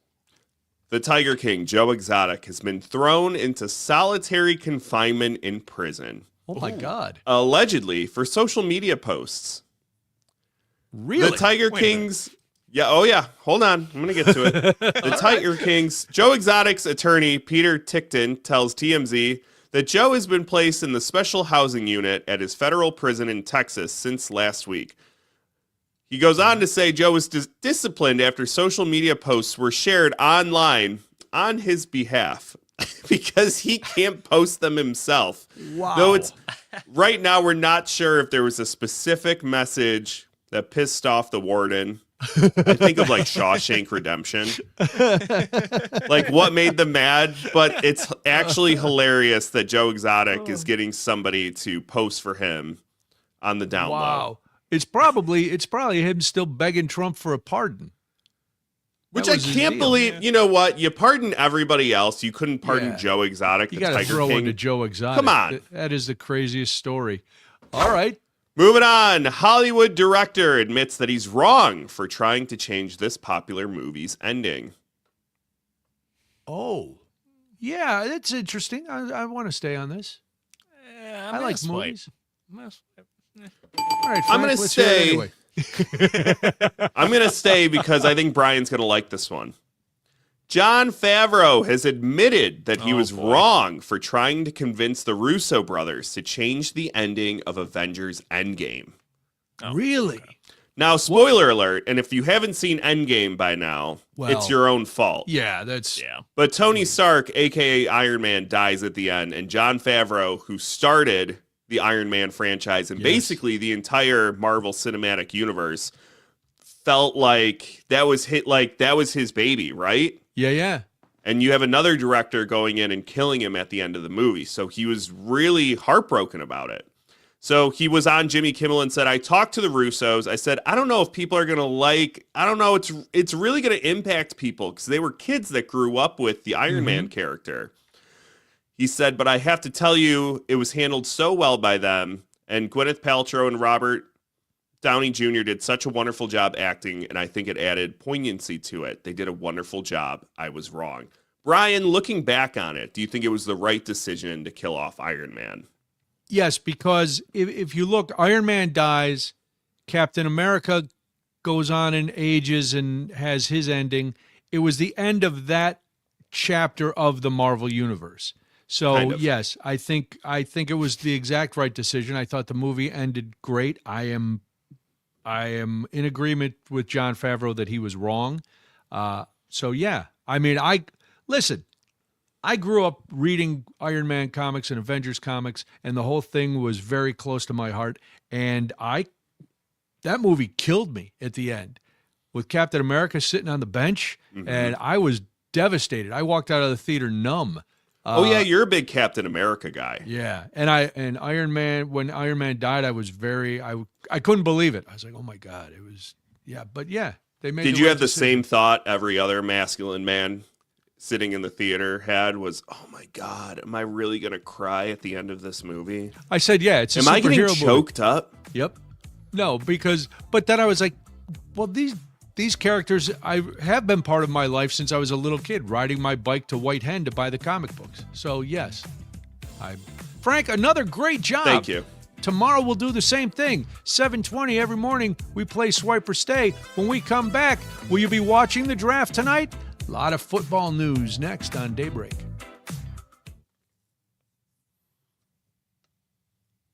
Turn on my mic. All right. All right. There we go. And I'm going to stay with you here. Yes, for some please. draft Football talk and trash talk. And We also have breaking news. breaking The president, news. the attorney general, this morning signed an order reclassifying state licensed medical marijuana as a less dangerous drug, a major policy shift. So that just came out at 7:16. So we'll do that first Okay. for all you weed monsters, for all the hopheads. Hopheads. What's up, weed monsters? Everybody that likes to poke smart. If y'all waking and baking, this is good news for y'all. Woke and boke. Woke and boke. Did you? Alicia, I cried so hard at the end of Endgame. Dude, it was a Debbie gut mocked punch. me. When he was... She mocked you? She mocked me because I was. Why? He's laying there. It was... they did it so well. They did it so well. And Dude, the hologram, I love you 5,000, bro. I know it was. It was so... phenomenal. And it made sense. He was not going to be it. And when Gwyneth Paltrow says you can rest now, Yep. because he wasn't going to be if he stayed alive. He would never have stopped. Nope. Well, now he's Dr. Doom, so whatevs. Yeah, but it's like a variant. It's not the I know. same. No, I know. See, this is where... Here's a question for the Secret Show. Do you think the MCU jumped the shark? When? Well, it's not... This phase of the cinematic universe is not nearly as popular. No, because the characters were not as popular. They were second and third tier, really. Because if you looked at like Thor and Hawkeye and Iron Man, outside of the Avengers, those were third tier singular characters. Second tier for Iron Man and Thor. Third tier for Hawkeye and Black Widow, and even Black Panther. So yeah, but now you've got like Fantastic Four is in the party. And this last one I kind of liked. I did like this last Fantastic Four movie. And I loved the Fantastic Four comic books. They never could make a movie about it. It was because Marvel didn't own them. Didn't own the rights. So there was a lot of garbage. Right. But this one was pretty good. Sony. Right. And Spider-Man has come around. Well, he is the face of the franchise right now. Right, and he can carry it. I don't think like the other stuff. Now I like the Daredevil TV show. I liked the street level shows when they were on Netflix. Luke Cage and Jessica Jones. I like those, but those wouldn't be good movies. You know, Daredevil they tried. It was not a good movie. No, Elektra, the not a good one movie. with Jennifer Garner and Ben Affleck. Yes, not good. Why does Ben Affleck kill every superhero movie he touches? I don't know. Because he's not a super. Because he's not wicked smart. He's wicked smart. Smart. I thought he was great in The Town. That movie. Well, yeah. That movie is top to bottom, and he directed it. And I also liked what was the other one he directed about the hostage situation? Is it Fargo? No, Argo. Argo. That's it. Yes, Argo. Argo, fuck yourself. That was yeah. Whoa. That was what they kept saying in the movie. That's the direct movie quote. But I know, and we're on that. Folks, please forgive me if you are listening on the stream. The stream is not FCC compliant. And we try to be tasteful. That was a movie quote. Do you think that was Quote. tasteful? It was tasteful. No, I said I know we try to be, but I failed in that point. Tasteful. And now I will get one of those barbed wire leather straps and slap myself. I will punish myself. Go put the dunce cap on, Brian. Sit in the corner. Come back up just on a 15 stool way in the seconds. back. 15 seconds. Brian's in timeout.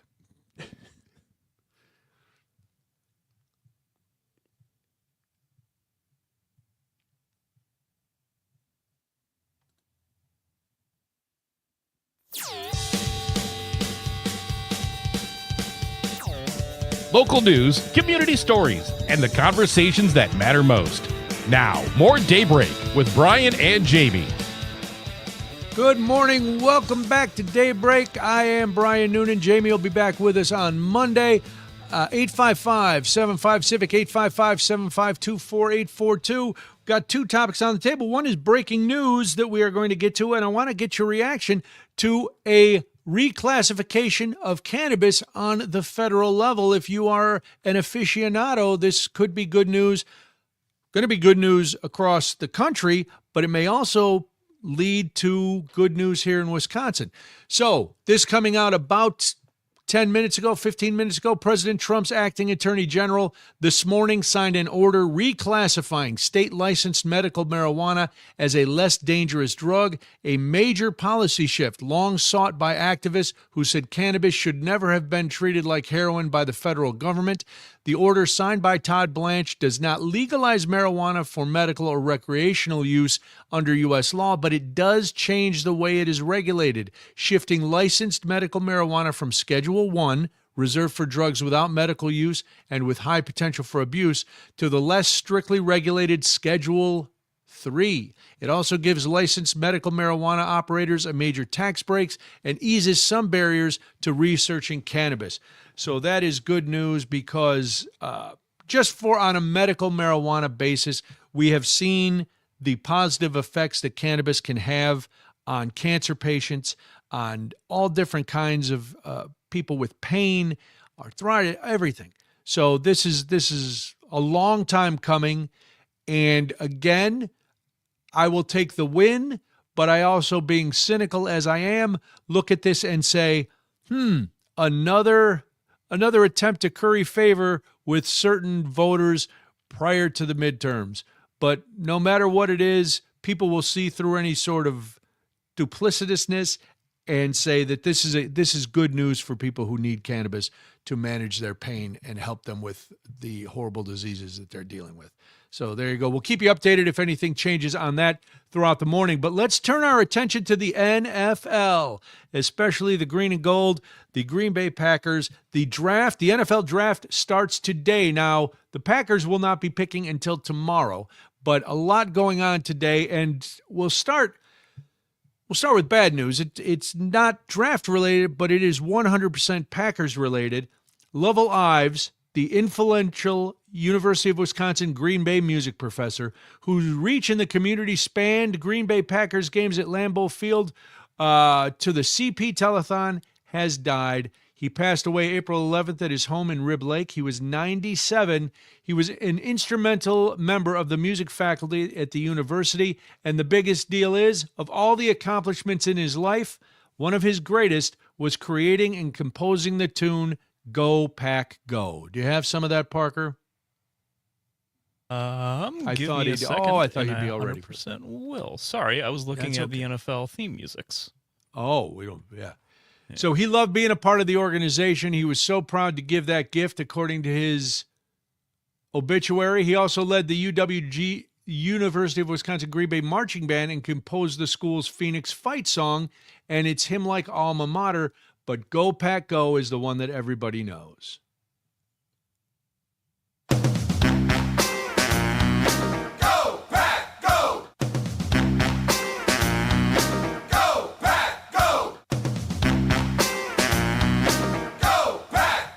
We got to cut that, Parker. Frank's starting. I see him throwing up in his mouth a little bit. Yeah, he's getting it. So R.I.P. Lovell Ives, the composer and writer of Go Pack Go.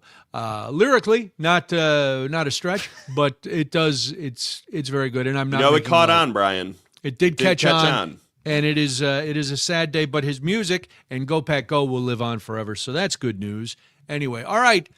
So the draft starts today, boys. It's in Pittsburgh, PA. Beautiful downtown Pittsburgh, PA. Begins at 7 o'clock tonight, Central Time. It's on the North Shore of Pittsburgh at Point State Park, there's three rivers, as you know, in Pittsburgh. They all coalesce and all merge right at the Point State Park, which is a beautiful park. You look to depending on which way you're standing in the park, you see not only the Steelers Park, you see PNC Ballpark, you see it all. It's, man, oh man, it's a beautiful little spot there. So day 2, when the Packers start, that is tomorrow. It starts at 6 p.m. All right, now, Parker, you got to be excited about this. You're a resident sports guy currently. Frank is a sports guy 100%. Used to work at sports stations, sports stations. A lot of hot takes. I can't wait. Member of the Pro Football Writers of America. Thank you. Is that right? I am incredibly True story. jealous of that. That's story. wow. That's very cool. Now, that's a legit flex. Thank you. Yeah. So people know that when you spout off, you got a little weight behind you. Yeah. And I'm I not do. talking physically. I'm I feel like talking I've been out of the intellectually. game for a couple of years, but I'm getting back into it. There you go, especially now. So the Packers have, let's see, what do they have? 2, 4, 6, 8 picks. Yeah. Only one in the second round. That's the 52nd pick. Then they've got one in the third round, one in the fourth, 2 in the fifth, and 2 in the sixth, and 1 in the seventh round. That's their compensatory pick. So this is all they got their second rounder right, Parker, because they gave up. Yeah, it turns out when you trade for Micah Parsons, you don't get to pick in the first round for a while. Oh, It's a man. lofty Okay. price. Which Is that I'm how fine that with. works? It is how that works usually. Get Yeah, marquee players cost. they do. That's what they're telling me. Yeah. So I guess the question, Parker, looking Yes. back on it, would you still make that deal? Oh, yes. Yeah, exactly. So I don't want to hear any boo-hooing. Yeah. Oh no, I'm not boo-hooing. I don't care.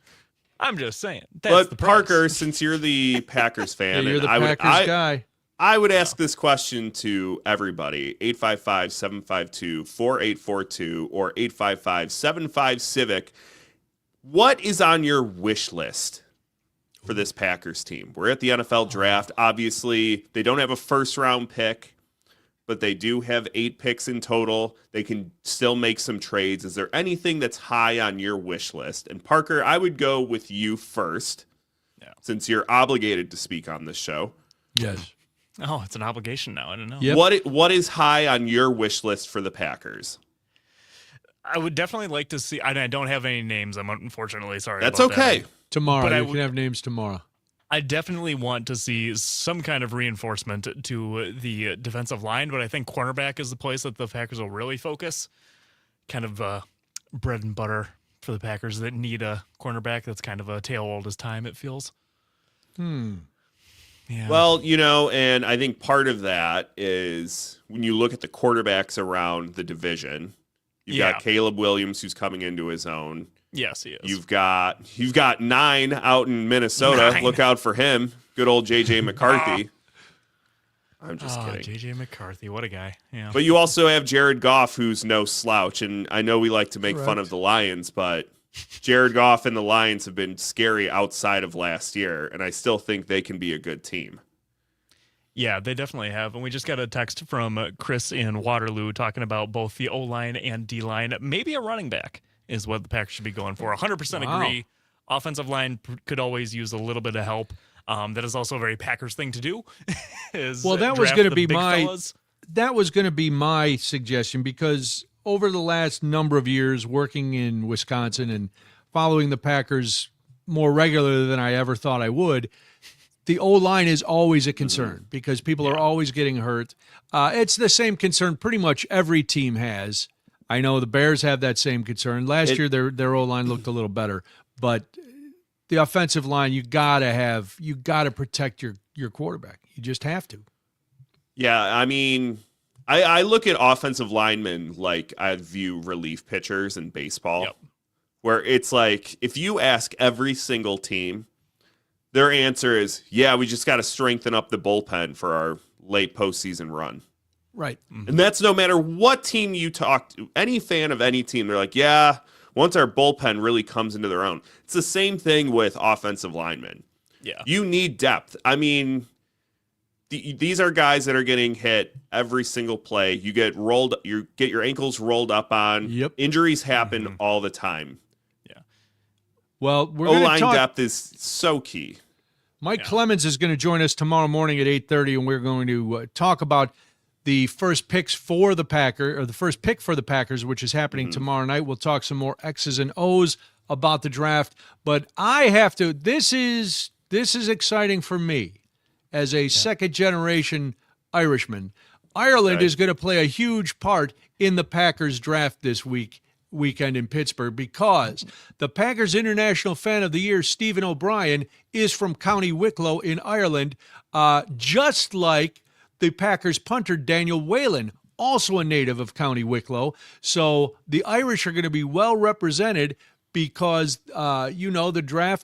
the draft is starting this weekend. So Irish singer-songwriter Gavin James is going to take part alongside young musicians from the Institute playing the traditional Irish harp. The group will add an Irish touch, performing ESPN's iconic The Pick Is In chime as the broadcast cuts to the Green Bay pick, followed by a harp rendition of Go Pack Go. So Ireland getting crazy representation. Each team has an International Fan of the Year. They'll attend the draft in Pittsburgh, where the ultimate International Fan of the Year will be named. O'Brien will announce a Packers pick from the draft stage, as did last year's International Fan Matthias Kraus of Germany. He was at the draft in Green Bay. So you might wonder, well, who's this Stephen O'Brien? Why does he get to be the International Fan of the Year for the Packers? Well, because he's the founder and major domo of the UK and Irish Packers Group. It was launched in 2013, and it might be the largest Packers group in Europe. O'Brien's podcast certainly is the largest Packers podcast and possibly second largest NFL podcast in all of the UK. Really? So, yes. Wow. See? Go Pack, I can do research too, boys. Packers everywhere, boys. You can, Brian. I never doubted you for a second. Lies. So, no, but that just caught my eye. I was like, oh, look at this. The Irish. I love when the Irish are involved. I'm unapologetically a booster of all things Ireland. So that is going to be really cool to see. And a fitting tribute to Lovell Ives, who I bet they will mention when they begin to do the harp rendition of Go Pack Go. Which I think, Parker, are you looking forward to that? That sounds like it'll be very touching. Yeah, that could be really neat. There's some really neat stuff. The draft, to me, the most fun thing is kind of seeing the fan interactions, and that's kind of one of those things right there. It's just really cool to see how that they can be involved. I was at the draft last year. A couple of my college buddies and I in student media, we got credentials. So we actually got to do stuff. Yeah. All right, big time. As we were walking around, I think we were talking about fans of the year earlier. I think we met 7 fans of the year, like international fans of the years. Because each team has one. Yeah. And they all end up there. So we met a ton of them. Ton of guys from Germany, I noticed. Yeah. Well, I mean, with the NFL having games in Germany now. Yeah. I think that plays a huge part. Same with the UK. And it was Green Bay, Wisconsin, a lot of brats and German sausages. So that Parker, let me ask you, after meeting these fans of the year, do you walk away going, wow, that's a really cool person? Or do you go, wow, that dude's nuts? 50-50 split? One of them gave us a business card. What was the business? It was like, I'm the German Packer. Shut up. That's really it? Well, yeah. Do you still have the card? For the draft, I could see it for the draft. That would be. Why aren't we cool. calling him up? Yeah. Put your producer hat on, Parker. What are we doing? Frank, will you please Let me coach this guy? Yeah. Hey, we'll get him in tomorrow. Oh my goodness. All right. Well, there's been misconduct in the public schools in Wisconsin. Trying to get some of that fixed. This is Daybreak. I'm Brian Noonan on the Civic Media Network.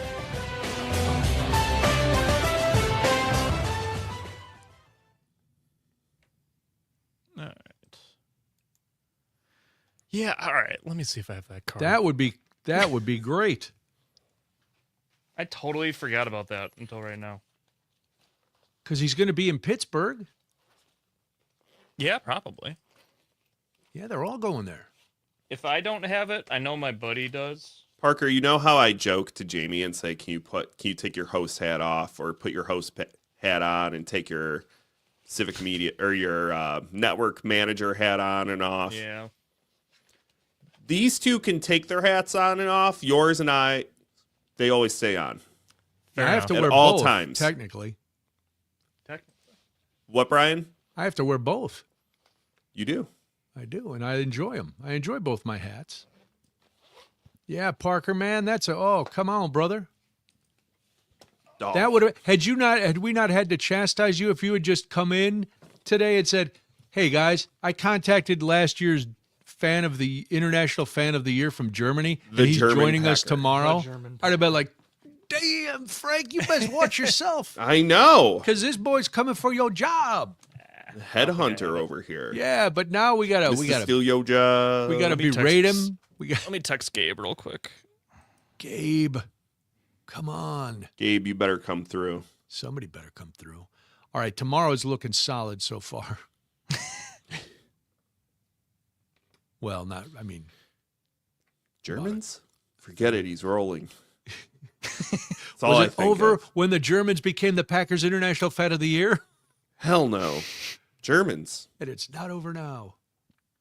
Because when the going gets tough, the tough get going. Get going. Who's with me? Ah!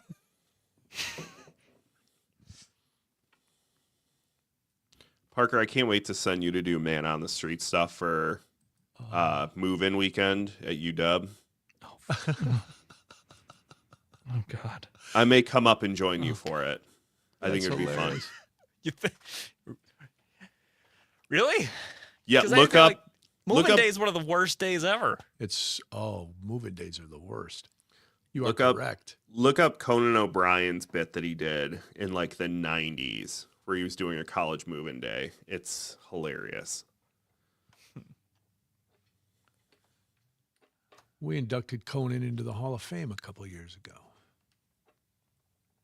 That big gala is this weekend, the Irish What American hall? Hall of Fame induction, where yours truly is the MC. Whoa. Whoa. I'm also a board member, but yes. I've We been need a host- flex big time. sounder. We Yeah. need something to play. We'll talk about this off air. Something of that nature. Maybe a little bit Whoa, more that's- subtle. Whoa, that's cool. Something like that. 10 seconds.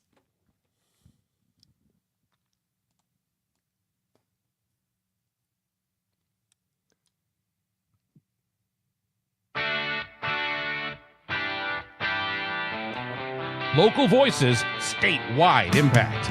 It's Daybreak with Brian and Jamie. Welcome back. Glad you are with us. It is Thursday. This is Daybreak. I am Brian Noonan. Jamie will be back next week. Now that we have all that out of the way, real quick, I just want to remind you to go check out our new social media pages on Instagram and Facebook. It's Daybreak with Brian and Jamie. You can also download podcasts. If you miss any segment or any episode, you can go to Spotify. Just search for Daybreak with Brian and Jamie. Subscribe to that podcast, and we will be in your feed.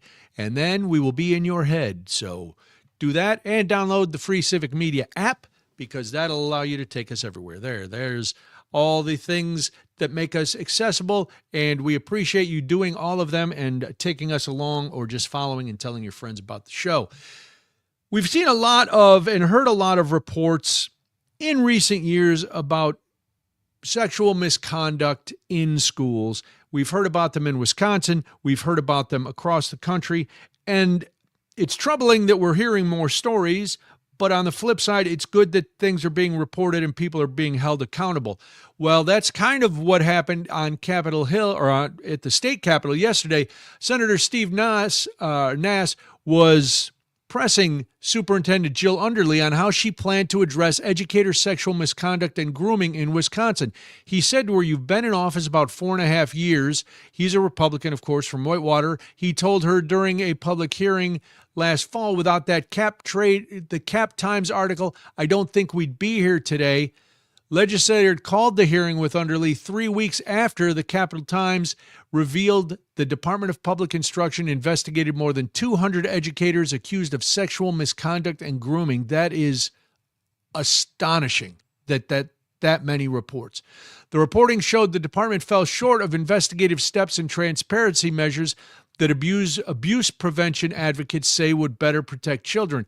In response to the Cap Times story, Wisconsin lawmakers held 3 hearings questioning top education officials, ordered an audit of the department's practices, and passed laws to close loopholes and prevent students from being abused by teachers and others. I misspoke.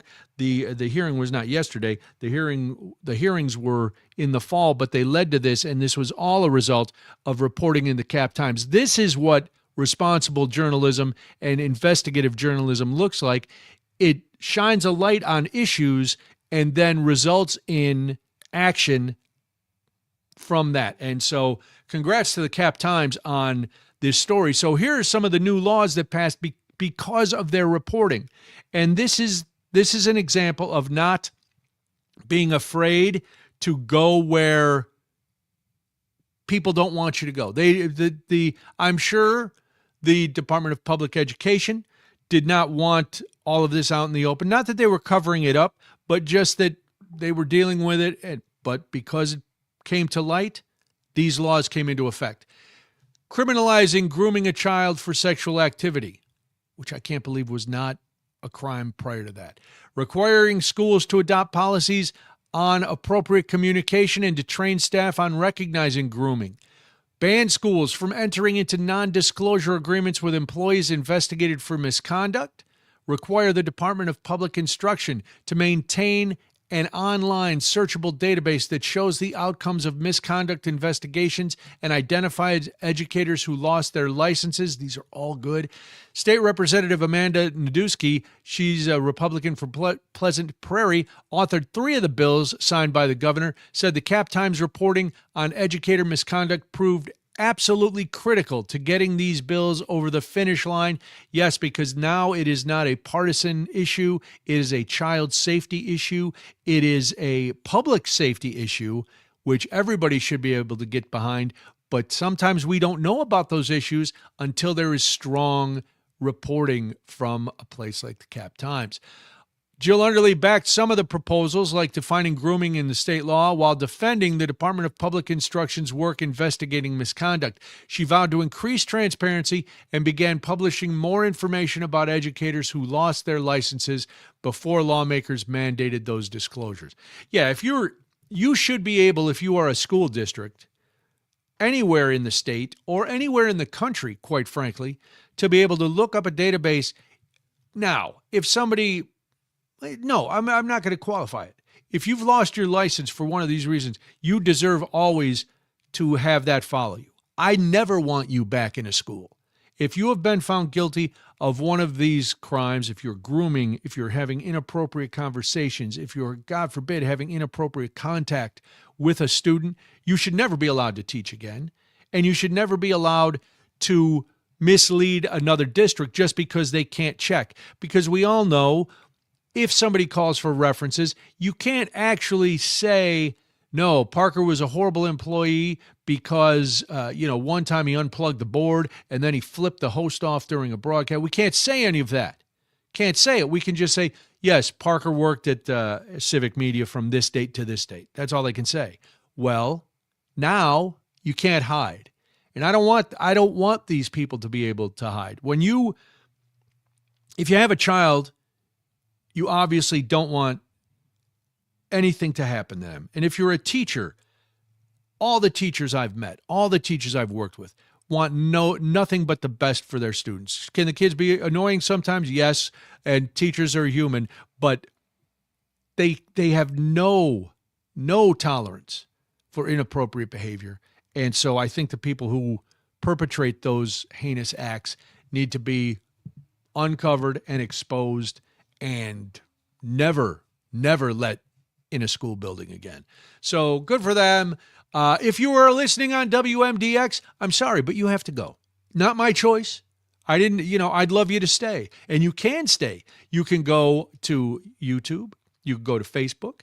You could go to the free Civic Media app, and you can listen to the final hour of the show. If not, you can enjoy Stephanie Miller on WMDX. Everybody else on the network, hey, guess what? You're stuck with me, and I don't think that's a bad thing. So if you are listening in Appleton and Oshkosh, Hayward, Eau Claire, Richland Center, don't worry. We'll be back with more headlines and a lot more to come because...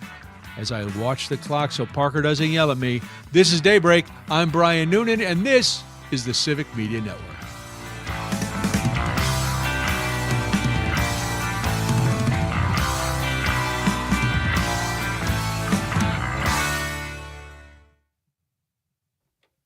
Well done, Mr. Noonan. Thank you, sir. My intention is to make your job less stressful. by not having to worry about me finding the clock. That's what I love to hear. It is not my intention to cut it Appreciate it. short or to go long, but sometimes, No. yeah.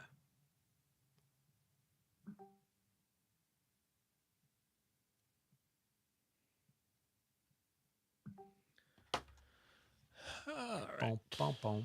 Let's see. What's the headline? From headlines to harps, a Wisconsin wake-up.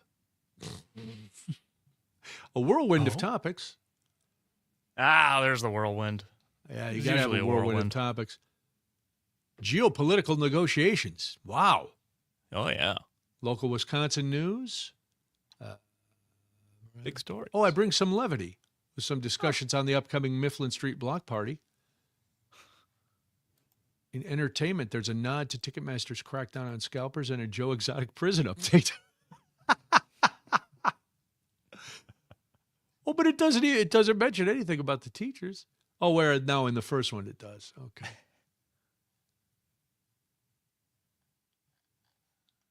Oh, from war headlines to Irish Packers, a daybreak dive. I don't remember. I know the Packers have played over there. I don't know if they would have done one in Ireland. I don't know if there's been an NFL in Ireland.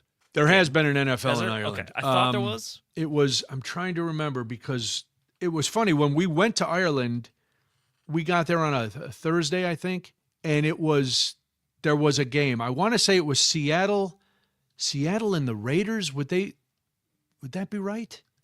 A couple of years ago? I believe it. It's either them or the Jaguars.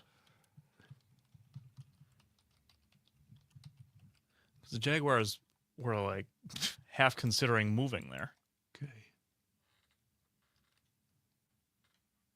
This year it's Carolina and Arizona on August 6th, 2025.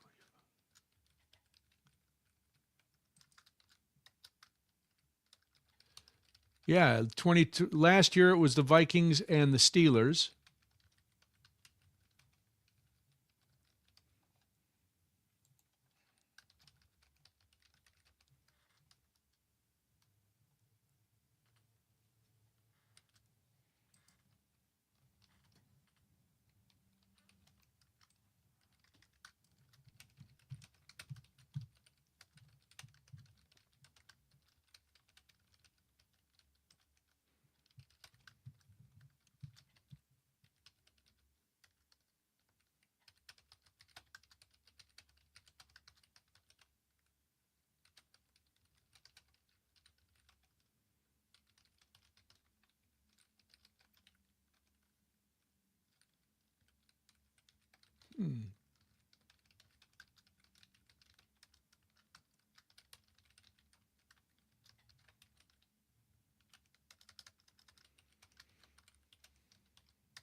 In 97 was the first time they played there. The Bears played the Steelers.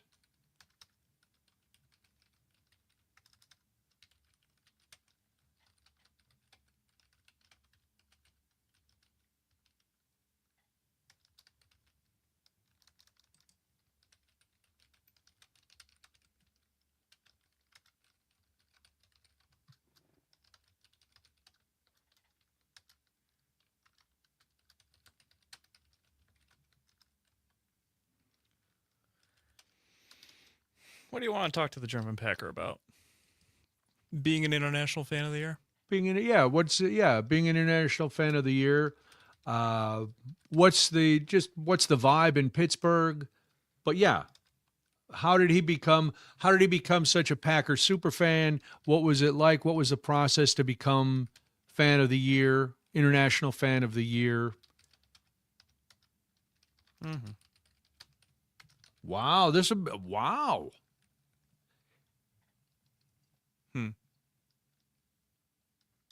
Frank, any other things to no? It's not coffee time for Frank. Coffee time. Coffee time.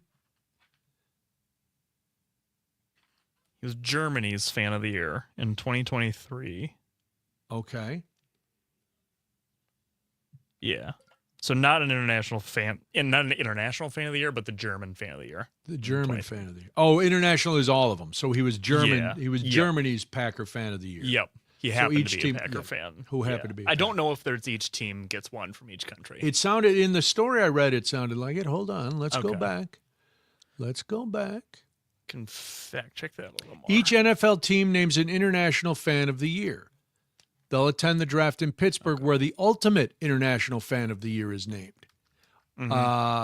Last year's international fan, Matthias Kraus of Germany, he was the international fan of the year for the Packers. He happened to be from Germany. Okay. So every team gets an international fan of the year. Yep. Okay. And then there is one ultimate fan of the year. Okay. 10 seconds here. All right. Now that we've cleared that up.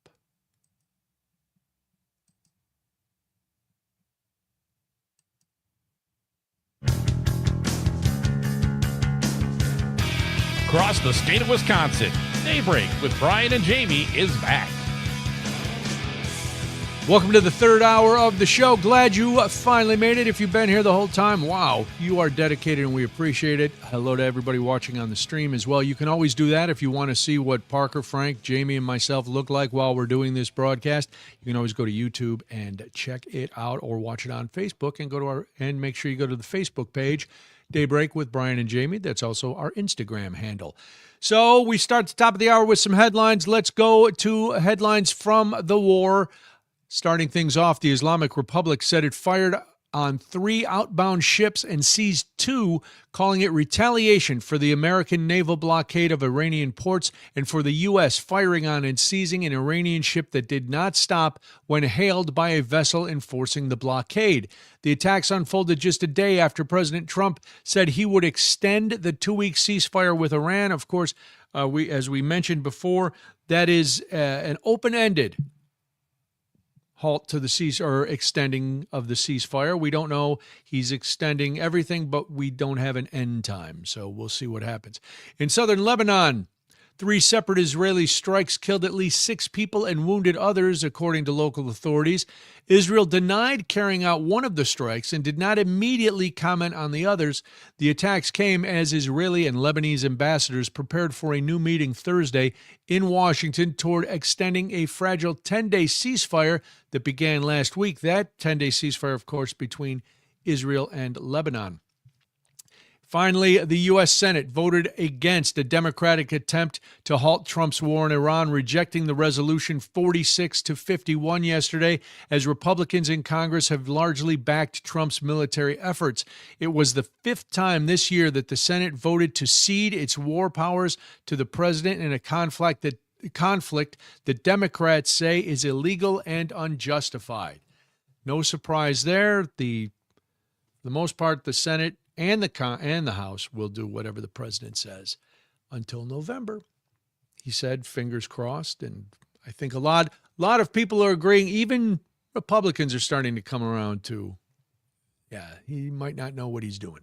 All right, that is headlines from the war. Now, more stuff you need to know.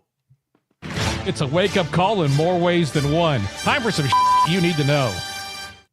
Well, here we go. If you're planning on any air travel this summer, 1, it's going to cost you more, and 2, they might not be happening, because on top of higher airfares and fees because of the war in Iran, airlines in Europe and Asia, many of which depend on imported jet fuel, are now facing a potential shortage, raising the odds of flight cancellations and schedule cuts.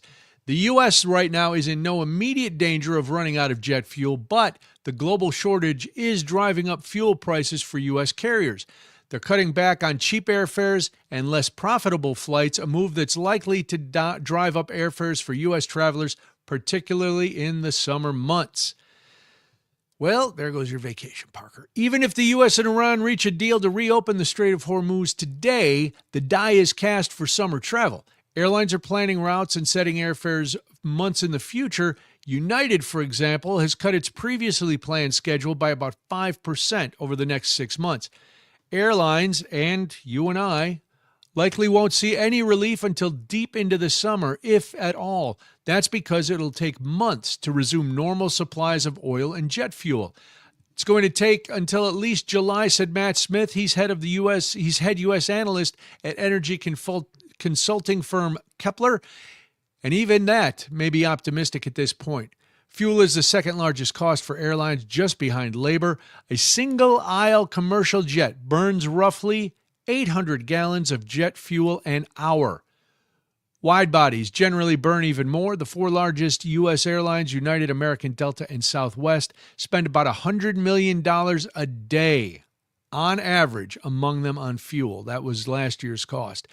Those costs are up dramatically since the war began. Delta said last week that it would spend an additional $2 billion on fuel this year, even though it owns its own refinery.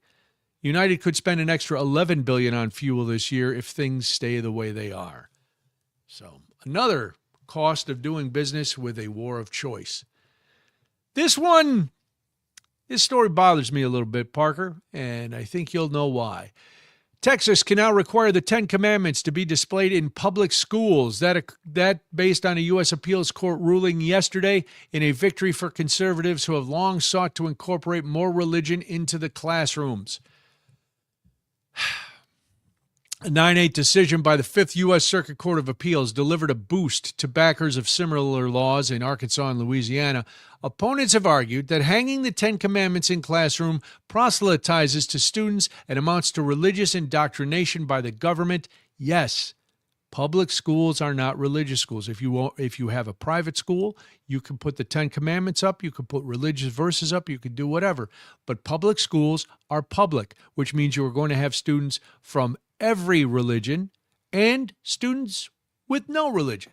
And they all deserve to come to school and not be smacked in the face with somebody else's religion. Boy, in a lengthy majority decision or opinion, the conservative-leaning appeals court in New Orleans rejected those arguments in Texas, saying the requirement does not step on the rights of parents or students. Man, I could not disagree with that more. No child is made to recite the commandments, believe them, or affirm their divine origin. Then why are we putting them in the classroom? That according to the ruling. The American Civil Liberties Union and other groups that challenge the Texas law on behalf of parents said in a statement that they anticipate appealing the ruling to the U.S. Supreme Court. The mandate is one of several fronts in Texas that opponents have fought over religion in the classrooms. In 2024, the state approved optional Bible-infused curriculum for elementary schools, and a proposal set for a vote in June would add Bible stories to required reading lists in Texas classrooms. Once again, if this does not bother you, if this does not scare you, and if you don't worry that someday this could come to Wisconsin, you need to pay more attention. We are not a theocracy. Our public schools are not just platforms for the religious right to indoctrinate kids into their message. You can believe whatever you want. I don't have a problem with the religious right believing what they believe, reading the Bible, saying their prayers, going to church. I don't have any problem with that. I don't believe that you should have to see and be exposed to this stuff as a kid if you're not part of it. And 100% disagree with Bible stories being part of a reading list and added to the curriculum. I don't know why people are standing for this, but it's got to stop. All right, one more thing you need to know. The California attorney and animal rights activist who organized 2 recent raids at Ridgeland Farms Beagle breeding facility in Blue Mounds has been banned from Dane County except for court appearances. Man, you got to be rough. You're getting banned from the whole county. Wayne Hisung, mispronouncing his name, and I apologize for that. It's not an intentional slight. He appeared in court April 21st on felony burglary charge following his arrest 3 days earlier. Dane County Court Commissioner Brian Asmus set Sung's bail at $20,000, barred him from Dane County except for court hearings or visits with his attorney, banned him from Blue Mounds, and ordered no contact with Ridgeland Farms or anyone connected to it. He was then released from custody the same day. Ridgeland Farms breeds beagles for sale to medical research laboratories, as you know. State regulators have documented hundreds of violations at the facility, and activists claim the dogs continue to be mistreated. Now, Ridgeland Farm has denied all of those allegations.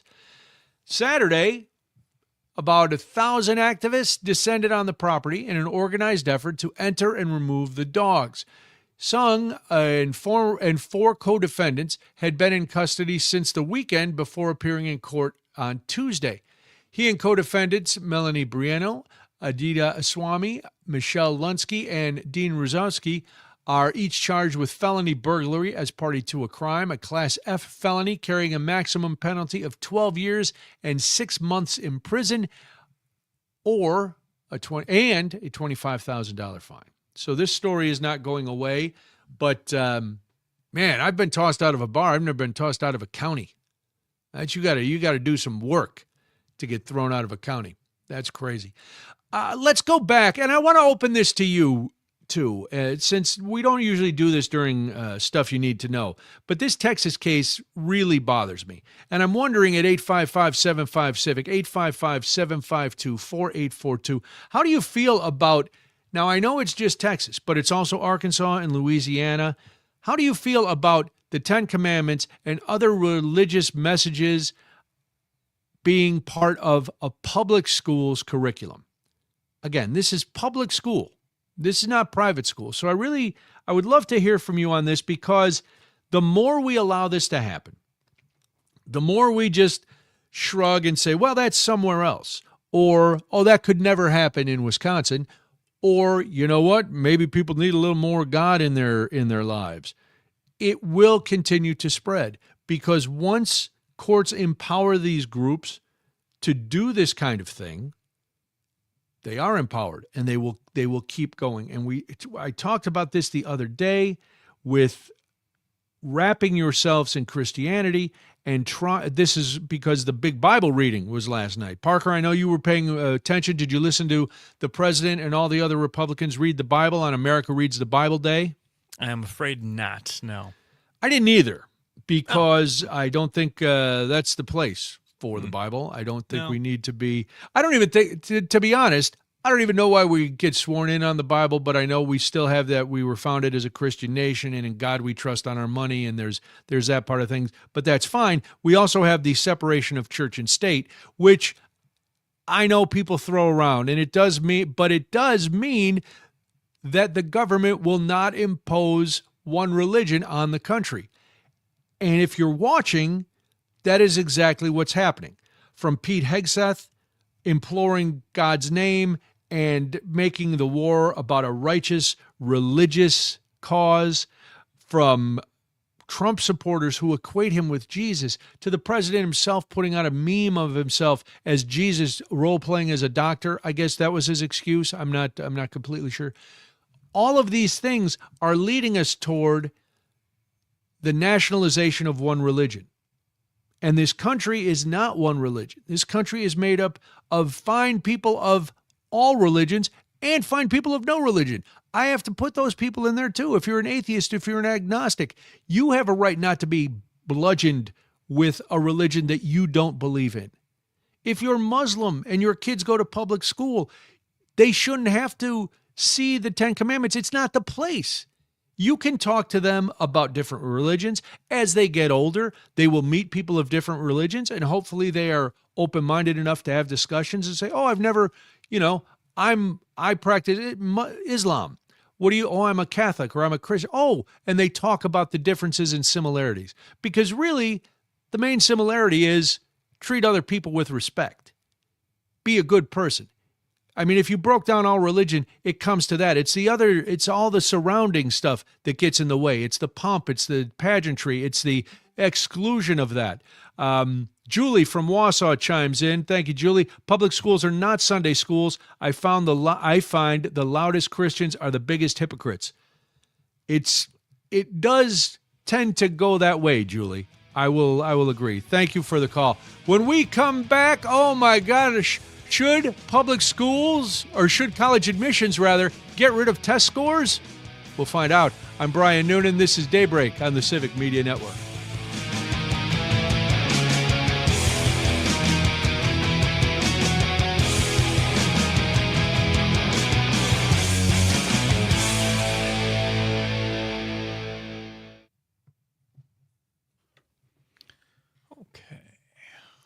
Hi. All right. All right.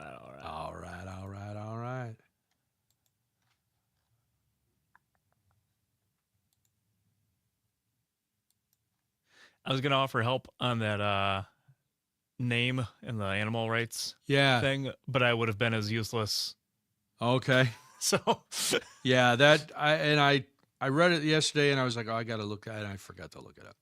you're good. But I don't know, where am I going to learn how to pronounce that name? No, I've never even seen that. I banned him from Dane County just for having a name that was impossible to pronounce. You could win a campaign on that.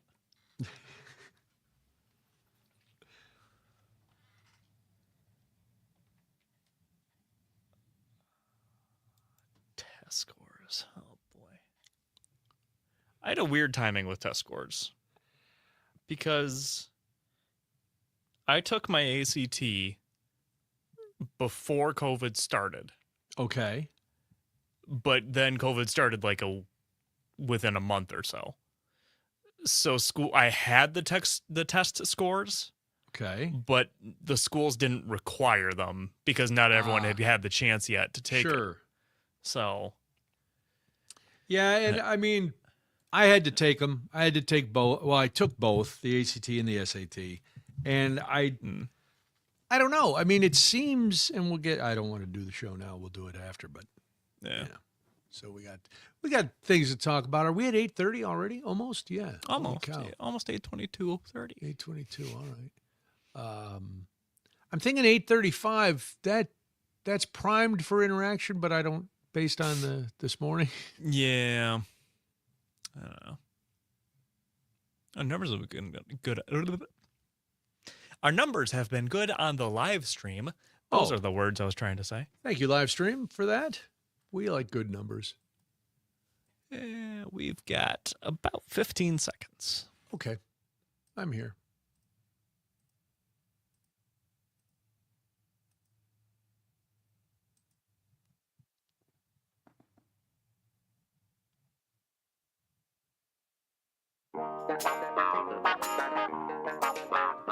Want to join in on the conversation? Call or text 855-75-CIVIC. Now back to Brian and Jamie.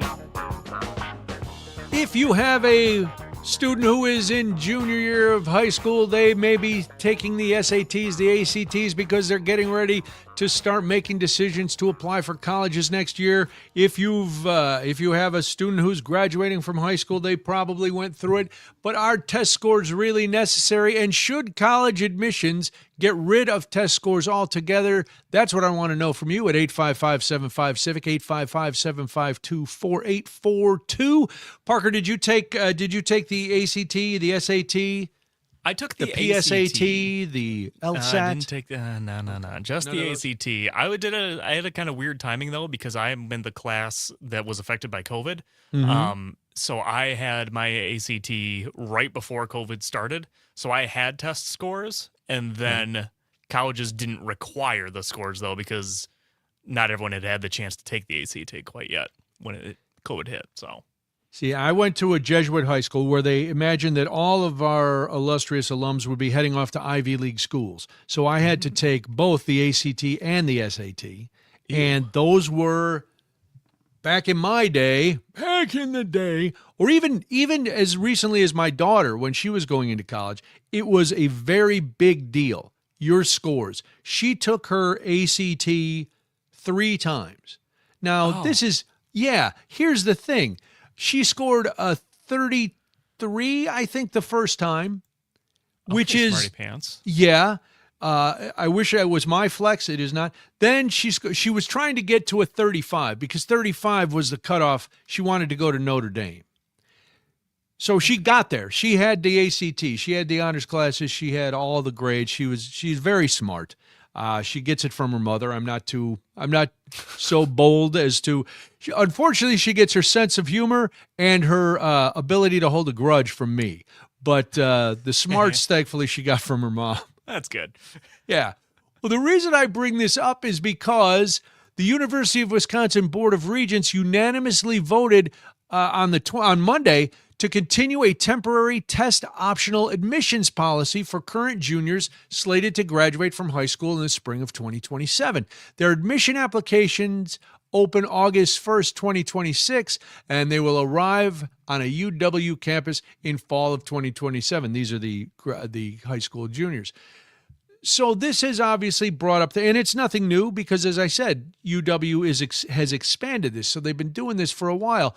But a longstanding policy required incoming freshmen to submit ACT or SAT scores, but the board suspended that requirement, like Parker said, in 2020 when the pandemic severely restricted the number of testing sites available. The board has extended the suspension of the temporary policy several times, including this week. So test-optional advocates say requiring exam scores disproportionately hurts students of color who often lacked the resources for test prep, which is a relatively, maybe not new, but there were no test prep services when I was taking the ACT and the SAT. You just took it and hoped for the best. So if you were smart, you were in luck. If you had trouble taking a test, it was rough. And I think you could take it again, but nobody I knew took it a second time. Mostly because at that point, if you got a pretty good score, you were getting in places. Even really good schools were competitive, but not ultra competitive like they have gotten now. Now it's insane how competitive top-tier universities have gotten, including UW-Madison. So it seems maybe it helps these students. We'll find out, but because evidence is bearing that out. But those in favor of testing requirements, including many state Republican lawmakers, say that tests make the admission process more transparent and driven by merit. This is one of those very complicated things because when I look at it, and I know, we're supposed to have hot takes and we're supposed to have strong feelings and we're not supposed to go down the middle. But on some issues, you have to look at both sides and say, I get it. I get that in education, a test score is a test score. You can't go just by test scores, though. Here's the problem. I want people to know what they're doing, but I also want universities to accept students who on paper may not be the best possible student, but they have a lot of varied interest. They've been in clubs, they've been in athletics, they've been in band, they've volunteered in their community, they've done projects. Maybe they're in scouting and they've gotten they're rising up. They're Eagle Scouts or they're almost Eagle Scouts. All these things that go beyond the test. I still think it's important to take the tests, and I think tests should be part of the admissions process, but not the be-all, end-all like they used to be. Tests were what every college went by. But college, in reality, is about building a person. It's not just drilling facts into somebody's head. It's taking a young person and exposing them to different ideas and different thought processes. And I know that's what a lot of people who think colleges are liberal bastions of domestic terrorism and socialism and all the things they argue against. But really, that's what college is about. You got to go and you have to see things. You meet people, we were talking about religion in the last subject with little kids. You meet people of different races, different religions, different cultures. You learn about them. You decide what you want. You decide what you like, what you don't like.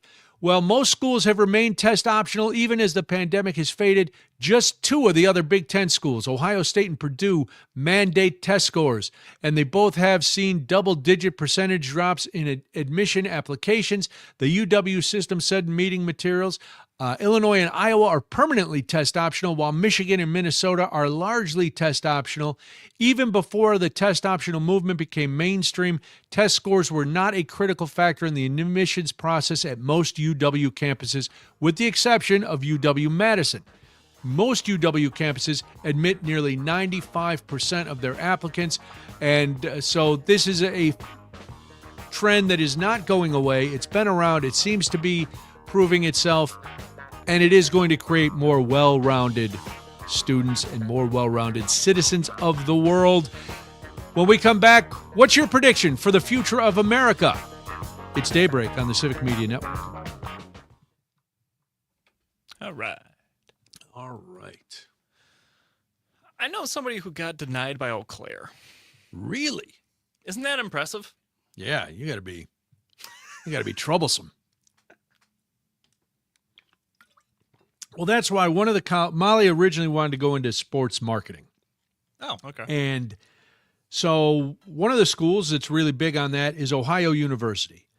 And it's it's in the southeast corner of Ohio. Beautiful Athens, country right? down there rolling. Oh, it's really nice.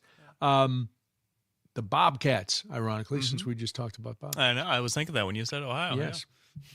So we went there, and it was, it had a very Animal Housey kind of feel.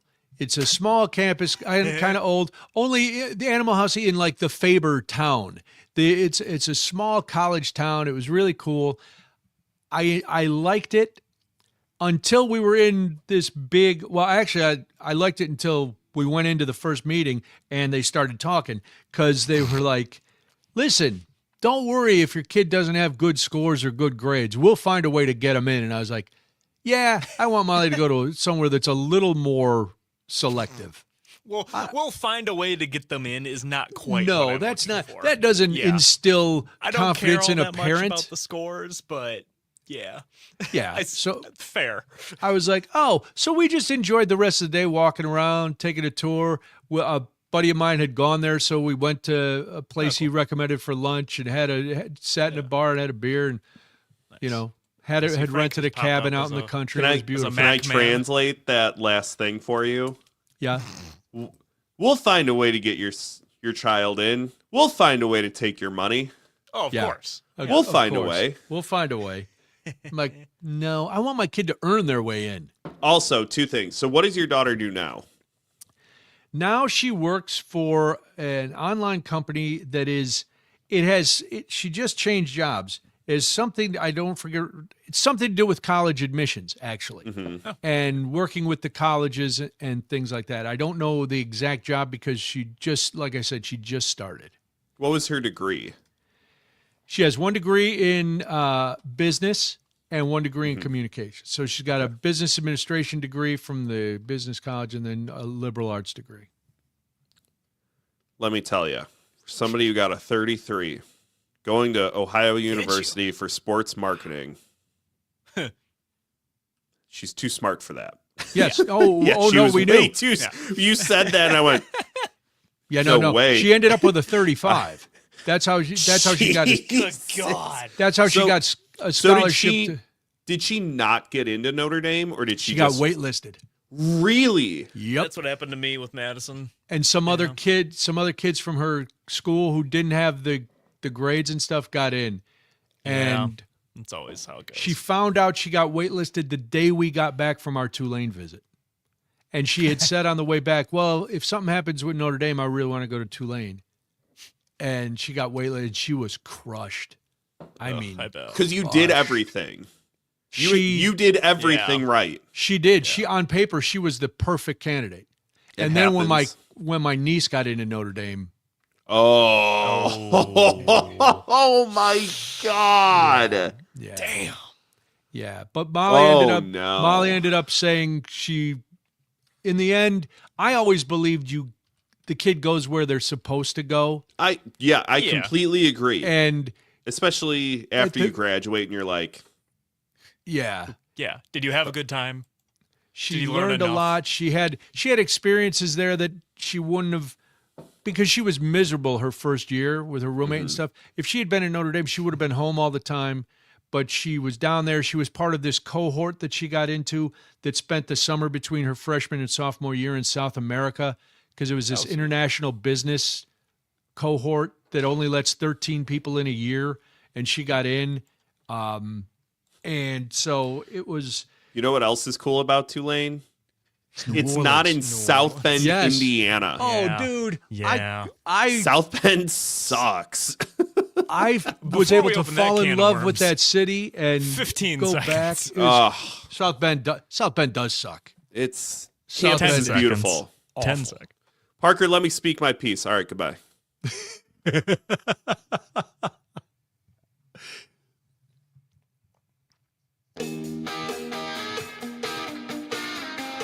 surely solid and better than expected. It's Daybreak with Brian and Jamie. Good morning. Welcome to Daybreak. Yeah, the big voice guy told you. I like to reiterate, though, so you remember, this is Daybreak. I am Brian Noonan. Jamie will be back with us on Monday. Until then, you can keep me company at 855-75-CIVIC, 855-752-4842. You can also go to our social media pages. You can get the Civic Media app. You can download and subscribe to us on Spotify. Oh, my goodness. Dare I say, there's almost too much of us. There's a lot of us. There's a lot of us, and you should take advantage of it. Because if we're putting it out there, pick it up, run with it, share it. Anyway, what is your prediction for the future of America? Now, I know sometimes it may seem bleak, but I want to know your prediction for the future of America. 855-75-CIVIC, 855-752-4842. I know on this show sometimes I can seem a little pessimistic, and by a little, I mean very.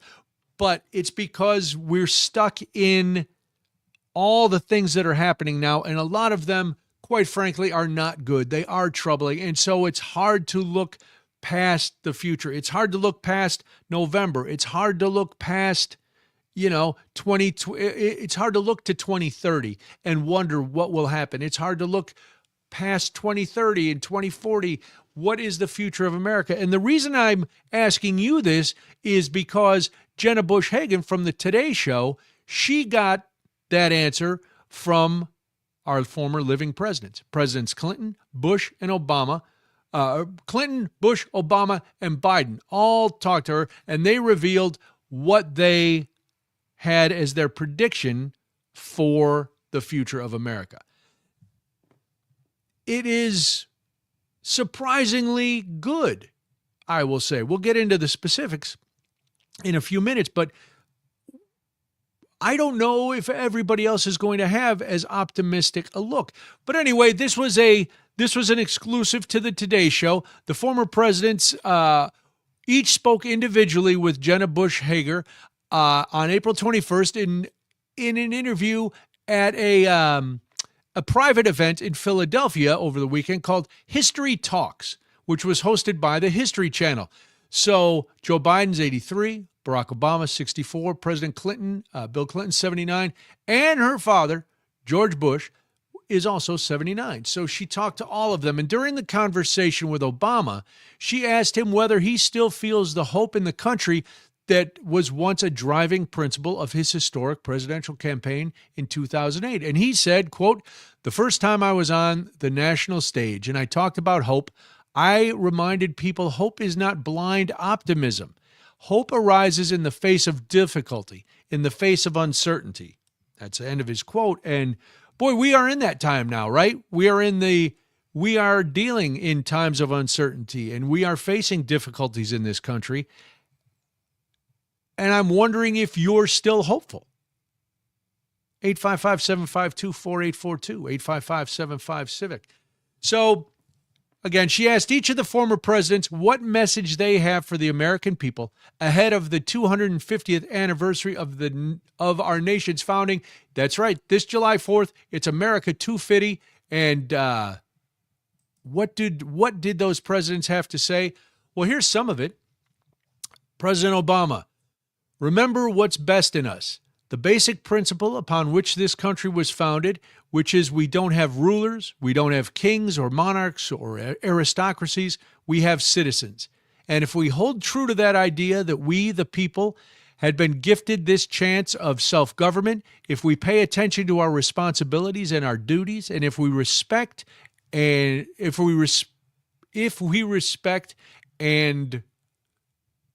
hold on, Parker, I gotta start getting this away from single spacing, because I also need to go see the glasses.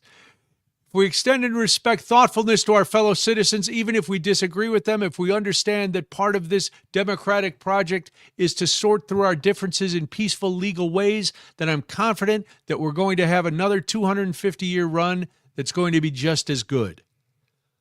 I want you to listen to these quotes from the presidents, and tell me if you agree with them.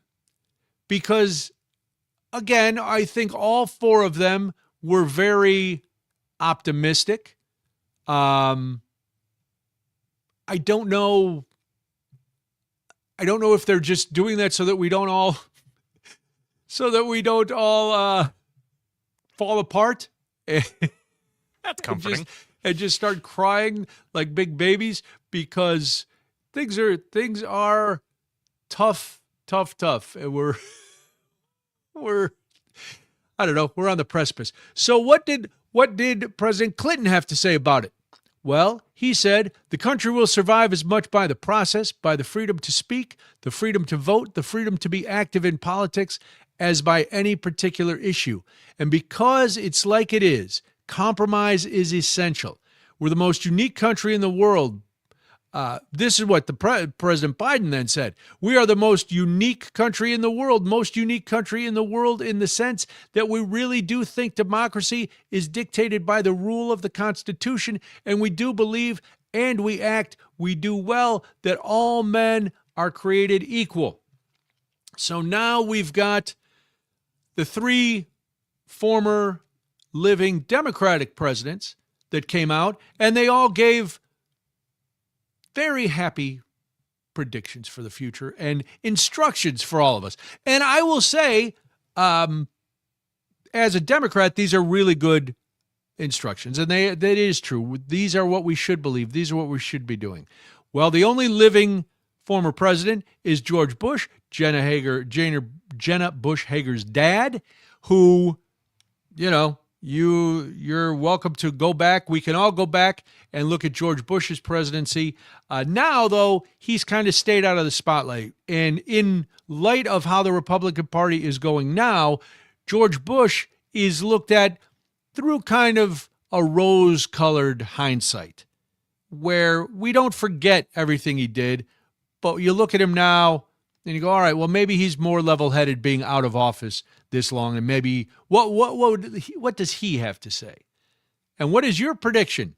855-75-CIVIC, 855-752-4842. We're getting texts about the test scores.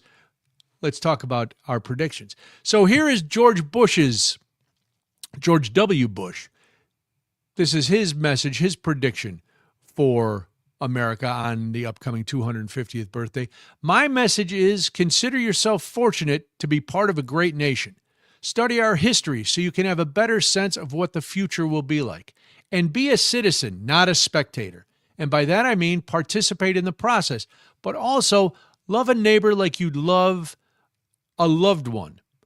See, one of the beauties of this country is that there are thousands and thousands of citizens who volunteer on a daily basis to help somebody in need. They're often not heralded, but they make a huge difference, one person at a time. And again, I don't care what party you're from. How are you going to argue with that? How are you going to argue with a former president telling you, how about you get involved and you help somebody and you try to take care of your neighbors? And those, all four of them, you can argue, well, in the real world, these are just platitudes. Who doesn't believe that you should help other people? Who doesn't believe that you should be compassionate and care? And I would caution you, before making that blanket statement, to look around. There are a lot of examples of this country trying to cut out empathy and cut out any sort of help for the less fortunate. And forget that, yes, we do need to compromise. We need to look at people we don't agree with and have a conversation. Does that mean you're going to change anyone's mind? No. But can we coexist and find some sort of way to move the country forward rather than either stalling it or taking it backwards? Which is, if you look at the MAGA slogan right there, it's you don't want to move the country forward. You want it to go back to how it was before. Because for whatever reason, that's when you think this country was the greatest. And I don't believe that. I truly believe that the greatest is yet to come. I may not be around to see it. You may not be around to see it. But your kids or your grandchildren can be around to see it. But the track we're on now, where we are always at each other's throats, where we disagree with somebody based on just the same simple aspect that they vote for a different party, that's never going to work. Does that mean we can't have fiery debates and heated arguments and basic human disagreements on things that we hold very morally important? No, you have to fight for those things. But at the end of the day, we've got to figure out how to move forward. We got a text in from the 855 area code. We're just going to keep electing Democrats that will undo what the Republican president did and vice versa and not get anywhere. Yeah, that seems to be the way. We put somebody in, we don't like what they do, we put the other party in, and they undo things, and then we just keep going around in circles. But some things have to be undone. I mean, we can't also live in a land where we say, okay, we're going to keep all these past programs. Some things need to be, if not undone completely, reconfigured. And you can reconfigure those things with debate. You don't have to just slash things. We're not talking about Elon Musk coming in with chainsaw and just cutting. You don't have to just cut. You can fix things up. We also got Tyler in Wisconsin Rapids testing in his prediction for the future of America, either MAGA hat-wearing Zombieland or Shangri-La. Boy, those are opposite ends of the spectrum, Tyler. I hope we can find something in the middle, because one of those is completely unacceptable, and the other one, I think, is just a dream of a paradise that we will never achieve. But we can work toward a middle ground, maybe a couple steps more toward Shangri-La. That would be lovely. But it was very fascinating to watch these comments by these presidents who were sitting down in a very casual and friendly environment. You know, they were getting interviewed by Jenna Bush Hager, and they know she's not gonna come at them with hard-hitting questions. This was taking the experience of their office, taking what they think America can be based on what America could, should, and has been, and giving us the correct advice, I guess. Parker, do you have you're the only one. Well, Frank too. Frank's younger than me too. You guys have in America that you can predict what could be coming.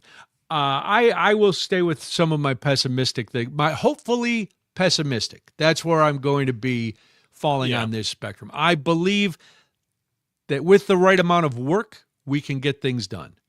Parker, you got about a minute. Yeah, I largely agree with you. I think I kind of put myself in the same category as optimistically pessimistic. I think that America's younger generations, for the most part, are going to push things into a better direction than we're seeing today. However, I do know that there is also a strong contingent from the other side of that spectrum in the younger generation that may slow that progress. And frankly, that progress is really hard to find with such roadblocks that are being put in place right now. The one good thing about what you said is at least young people are now getting involved.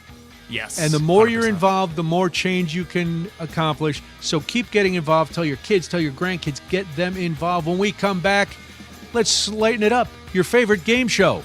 We'll talk about it and more. Civic Media Network.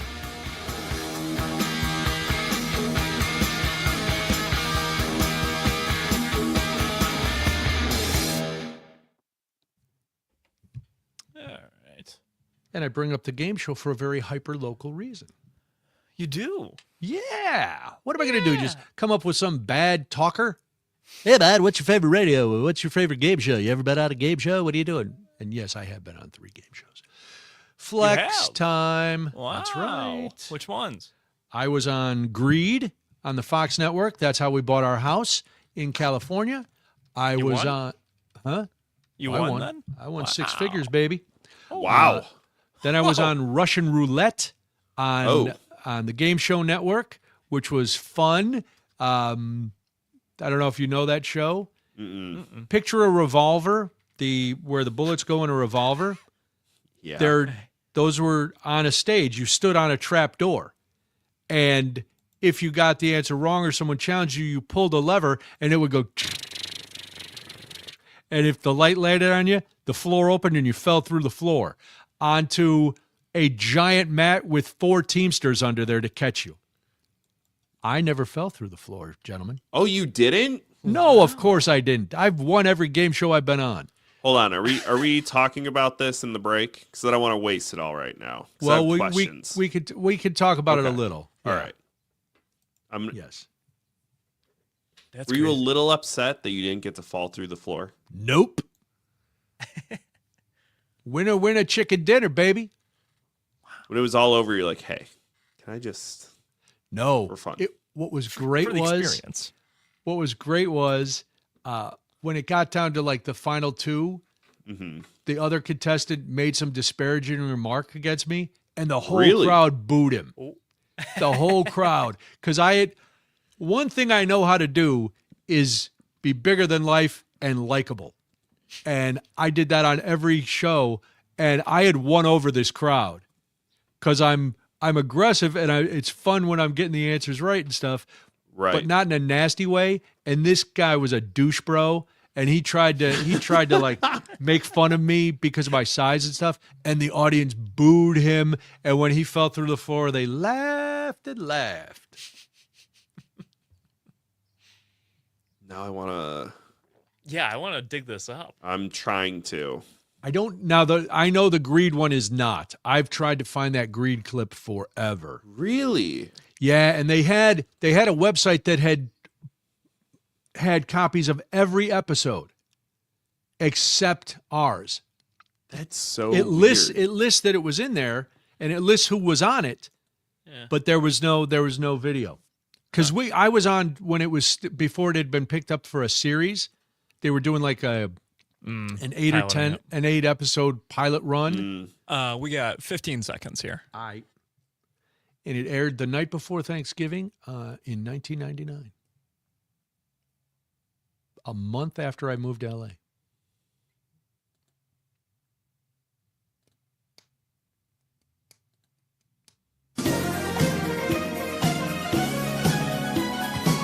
Now back to more of Daybreak with Brian and Jamie. Wow, that sounds game showy to me. Feels game showy.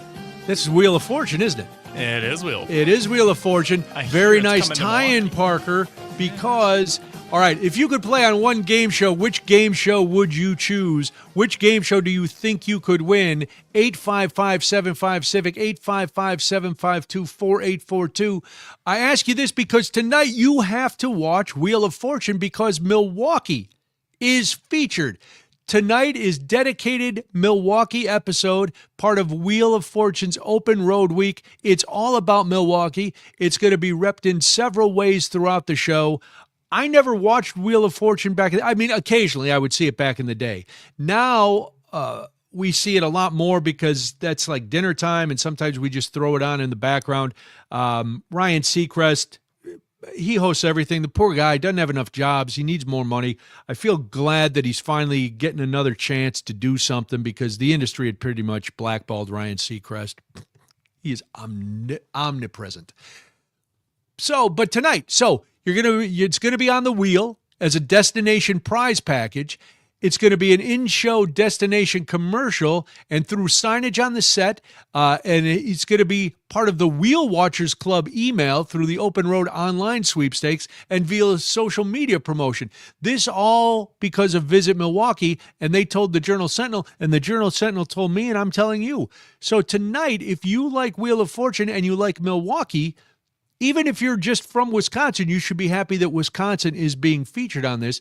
So the CEO of Visit Milwaukee said in her news release, this is about telling Milwaukee's story on one of the most recognizable stages in television. From our culinary scene to our festivals and iconic brands, this Milwaukee episode brings the very best of our city to millions of viewers. The grand prize for tonight's episode will include a stay at the Pfister Hotel, dining at the Bartolota restaurants, a culinary class at Lakefront Brewery, and entertainment at Potawatomi Casino Hotel. There's also going to be St. Kate, the Arts Hotel. I've stayed there. It's beautiful. VIP access to Summerfest, Milwaukee Theater District outings. There's a lot going on. So, Parker, if you could be on a game show, What game show would you want to be on? What do you think you could win? Oh, I think Price is Right might be my best bet, because let's be honest, I'm not a very smart guy. I'm not winning Jeopardy. Okay. Let's just put Most that of out us there. aren't winning Jeopardy. No, those people are freaks. they're too smart. They're too smart. They're very freaks. smart. They're Yes. very smart. I will give them that. Also, here's the thing, though. I can ballpark a price. In intellectual, being smart is only part of it. There's also the ability to retain all kind of crazy, useless little facts. That's true. There's a That's good point. reaction time with hitting the buzzer. So you got to have all of those things come together to win Jeopardy. I have been on 3 game shows. I have won on 3 game shows. Batting 1,000. That is a flex. Wow. I'm not going to lie. Frank, what game show would you be on if you could be on a game show? I know he's listening. I'm here. He's always. He said he had questions. Always working while working. I know you're always working. If I would agree with Parker. I think Price is Right. That's like the game show, like as a kid. Like if I was staying over at my grandmother's house, I'd wake up and she'd always have Bob Barker on. Yes. And I know Drew Carey's not the you same. could yodel. You could do. Dude, what was it called? Mountain Climber? Yeah, the mountain climber or something. I want to play Alps? Plinko. I want to play Plinko okay. so bad. Mr. Plow King, let's put Frank on Fear Factor. Yeah, put me in a tub full of snakes. No thanks. I see the I would commercials die. for that new one, and no. Johnny It's the Knoxville's hardest doing that pass. Fear Factor one. I've got out. something, Brian. I got something for you. My You sister do? was on a game show. What was she on? Oh, She got to play Bozo Buckets. The grand prize game? The grand prize game. That's a very Chicago reference, yes. Parker. I don't expect you to get I that have one. no idea. I was at Bozo Circus twice, and I never got to play the grand prize game. She got to play the grand prize game. It was like a huge honor. Dude. It was a very big local honor. My sister got to play it. That's Because her then big she flex. got to go to the Bozo Drum and pull out a card for all the boys and girls at home. Let's go over to the Bozo Drum. She did. Wow. She got to do the whole thing. All right. She even got made fun of by Cookie. It was a huge deal. Interesting fact. I created the new exhibits at the Museum of Broadcast Communication. If you're ever in Chicago, go check it out. It's a big Johnny Carson exhibit and a big late night exhibit, but there's also a Bozo exhibit. We brought in the original Bozo Drum. There are still cards in the Bozo Drum from all the boys and girls at home. Did you steal one? I did not, but I did offer. One of the movers was a guy in his 40s, big Hispanic guy. Watching him wheel that in, and he was like a little kid. He's like, oh my God, I'm moving the Bozo Drum. I'm moving the Bozo Drum. And I said, go ahead and take one of the cards. He goes, I couldn't do it. I couldn't take one. I'm like, all right, dude. And we have the original grand prize game buckets there, and one you can play. We have an interactive one too, so you can go check that out. But yeah, playing the grand prize game was a huge deal. How far did your sister get? I think funny story. I don't want to take up too much time, but she was I think you had to be 3 to qualify to play, and she was not 3 yet. Oh no. But for whatever reason, they liked her. Okay. And they picked her number and called her up. The magic arrows landed on her. Yeah, I think she got 2 or 3 buckets in. Well, But they as were long as- making fun of her the whole time. Like, there's this 2.5-year-old, and you got a bunch of old clowns making fun of her as she's trying to throw a ping pong. I think she got a mulligan. Like, it was a whole thing. Oh yeah, they love it. There's a great picture of Bozo and former Mayor Jane Burns smoking backstage. Yeah. I always figure clowns are doing it. Another day I'll tell the story of the 3 game shows that I was on. It is crazy. What's your combined winnings, real quick? 6 figures. Really? Yeah. Oh. I was able to buy a house in California. I was able to put new kitchen floors in that house, and then I got a trip to Vegas. Look at you. Not bad. All right, that's it for today. Tomorrow it's Friday. We're going to talk about the draft. We're going to talk about all kinds of things. Thank you for listening and being part of the show. Thank you for spreading the word about us. Don't forget the social media pages and the going to Spotify. I'm out of here. We'll talk to you tomorrow. Have a great day. This is Daybreak on the Civic Media Network. Bye.